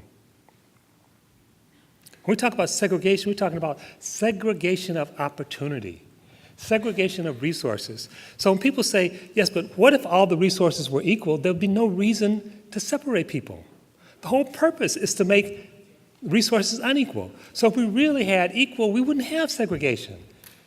And we act like they're two different things. Give black people and Latinos as much money, as much resources, as much respect as white people. What do you think blackness is? What do you think whiteness is? Whiteness is claiming, in the United States, whiteness is about claiming more resources. It's about saying, I'm better than. It's about white dominance. You take that away, as Heather McGhee says, if you're used to being superior, equality seems like an attack. So a few years ago, 15% of white Americans self-identified as white identity being important and believed in some kind of white dominance. That number is now 30%. So what do you say to someone who says, I believe I have a right to dominate you? And that conversation is all over the United States now. I mean, sometimes it's like we have a right to dominate black people, Latinos, women. We have a right to dominate the Chinese. How dare the Chinese think they should own the land around China for themselves? Literally, in the New York Times today, there's an article basically saying, if China challenges the U.S. dominance, that could lead to World War III. And so what do they place the blame? On the Chinese. How dare they challenge the legitimate U.S. dominance? And what China says is, when does that dominance end? We talk about equality, but we have to insist, we want equality where we're dominant. That's good equality. That's the kind we want.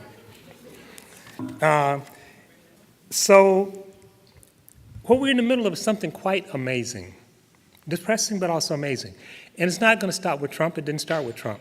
We're in the middle of the world changing with all these drivers, technological change. Thomas Friedman said we're in an age of acceleration, globalization, technology, but also millions and millions of people, largely from the South, moving north, driving some people crazy. The demographic change that we talk about, and there's very strong empirical data on this, so when we talk about the changing diversity in the country, many people in the United States, and not just white people, but certainly conservative white people, at an unconscious level, if not a conscious level, they are freaking out. We say 2050, and they say, can we stop the clock? Can we make America white again? I mean, can we build a wall? What can we do to stop America from being anything but white? So they're freaking out. And, you know, I mean, and we've known this for a long time. So part of the things we talked about in terms of problems, in terms of Kerner Commission, the thing that it didn't really nail hard enough, I think, is that the issue that's really driving this country to disunite, to destroy democracy, and eventually destroy our economy, it's not the locking up of blacks. It's not immigrants taking our job. It's whiteness. We have to have a space of talking about the role of whiteness in the formation of this country, not white people, not people who are phenotypically white, although sometimes they go together, not all the time. But it's the idea of whiteness, because whiteness is about dominance. And at the point that more and more people are rejecting that dominance, it becomes more and more frantic. And so what Trump represents is a promise of restoring white dominance. And I think we have to be careful not to just invert this. And that's why one of the reasons the Black Panther movie was so cool, which I'm going to see for the third time maybe this weekend, because it's not inverting the dominance. And I think those of us involved in the movement, we have to be careful not to just say, if they want this, we have to want the opposite of this. So we have to create a space where literally we can learn to live together. We can learn to build bridges. And we're doing that. Just as a footnote, and now I'll turn to solutions and close.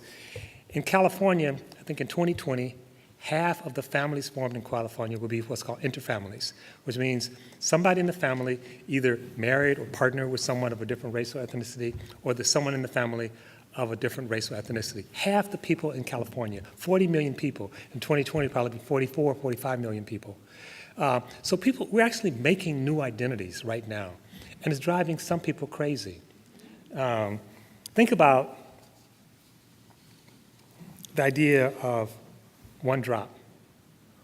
One drop of black blood, whatever that is, one drop of black blood will destroy whiteness. That's some powerful blood. But then when I looked at it a little more carefully, I realized that blood ain't so powerful. What's really the problem is that whiteness is so fragile. So it's the fragility of whiteness. And so literally in Poland, when they're talking about white purity, anything that claims purity is necessarily fragile. Necessarily fragile. And it's also a lie. There's nothing that's pure. That's part of its fragility, that it's a lie. So we have to create a new narrative, but a narrative that really is inclusive, even while we center our work around people who are hurting the most. So what can we do? You've heard a lot of stuff in terms of these are the problems, and you've heard some solutions in this last panel. But let me just start with two things. Very simple. We vote, we win. Let me just repeat that. We vote, we win. Now, I know the voting system is whack. And I know this thing called gerrymandering. But why do you think, after the Supreme Court made its ruling, 23 states rushed to change the voting laws to make it hard for a lot of us to vote? They know that if we vote, they lose. Look at the prison system. If we didn't have mass incarceration, or if people in prison could come out and vote immediately, since Roosevelt, we would have had one Republican president. And that's just black people getting out, blacks and Latinos getting out of prison and voting in the same way that the black and Latino community votes. So in Florida, 1.2 million people out of prison, most of them black and Latino, can't vote. 1.2, the Republicans have never won an election in Florida by 1.2 million people. So it's like, no, we can't have those people voting. You saw what happened in North Carolina when the governor said, I'm going to remute this. They said, no, you can't do it. They went all the way to the North Carolina Supreme Court. And what the court ruled is that he can do it, but he has to do one, that is letting ex-offenders or people returning home, he has to do it one person at a time. And there are thousands. And so if you go to North Carolina, you see the governor walking around with a sling on his arm from signing all those bills. But so get involved, vote. And part of the thing, in terms of getting involved, is not to be seduced by the politics of despair and the politics of distrust. And it's easy for us, even in this audience, to think, well, we can't trust each other, and we certainly can't trust the government. And so we need an alternative thing. We're not going to trust the government. And I'm not saying you should trust the government, but you can't turn your back on it. You have to figure out how to make the government accountable. There is no alternative solution to the government. Maybe they'll invent one, but we don't have one yet. We have to engage these institutions and make these institutions responsive. And it's not going to be a straight line. And we do it at every level. Federal, state, local, school board, every level. Make the government responsible for the larger good. And there's a big election coming up in 2018. So when we talk about strategies, I don't give up on the federal government, not because I believe in it, but because it is our government.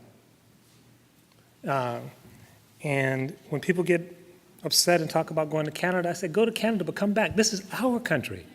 Not Trump's country, this is our country. Claim it.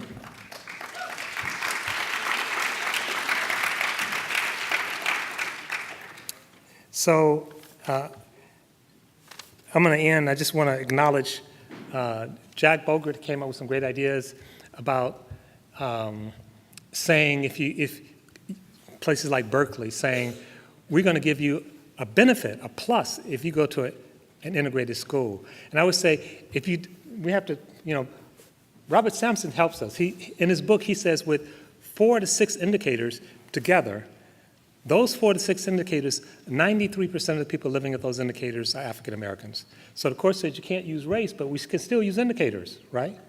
In fact, Kennedy says we can use indicators. So if you say, if you go to a single race school that's middle class, you don't get a plus at Berkeley.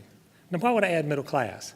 Well, I can tell you, single race schools that are all black are not middle class. I'm just saying that. I mean, that's just, so you can get around the race issue. But Lonnie Grenier, some of you may know Lonnie's work. She's written a book where she actually develops that idea that Jack mentioned. It's called Tyranny of Meritocracy.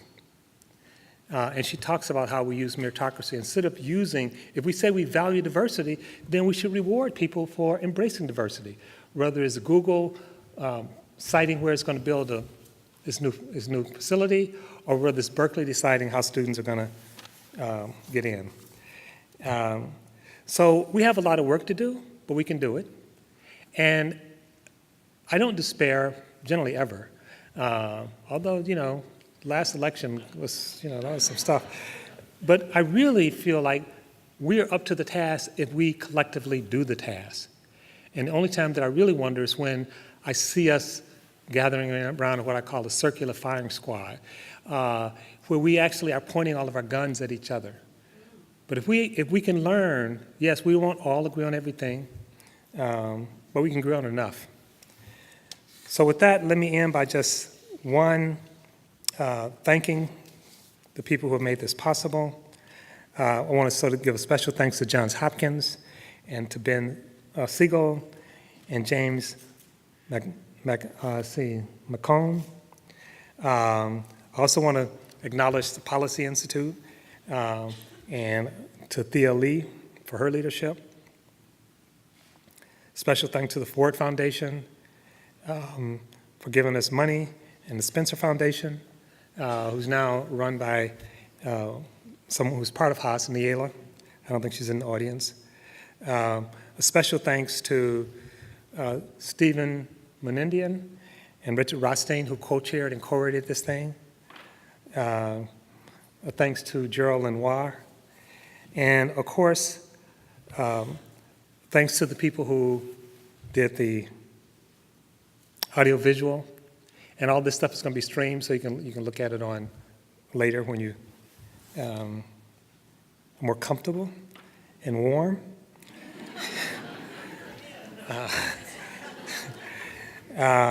Again, special thanks to Gerald Lenoir. And then the folks who are serving us food and cleaning up after us, I want to give a special thanks to them, to the student volunteers.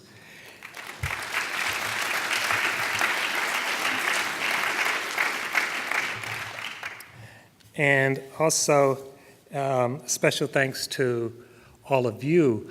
And there's a march or demonstration about immigration, I think, right outside of here when this is over, so you can join it if you like.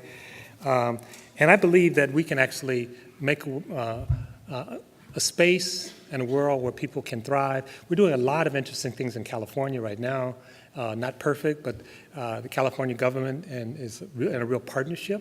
I know all of you are not from California, but you can do stuff right now.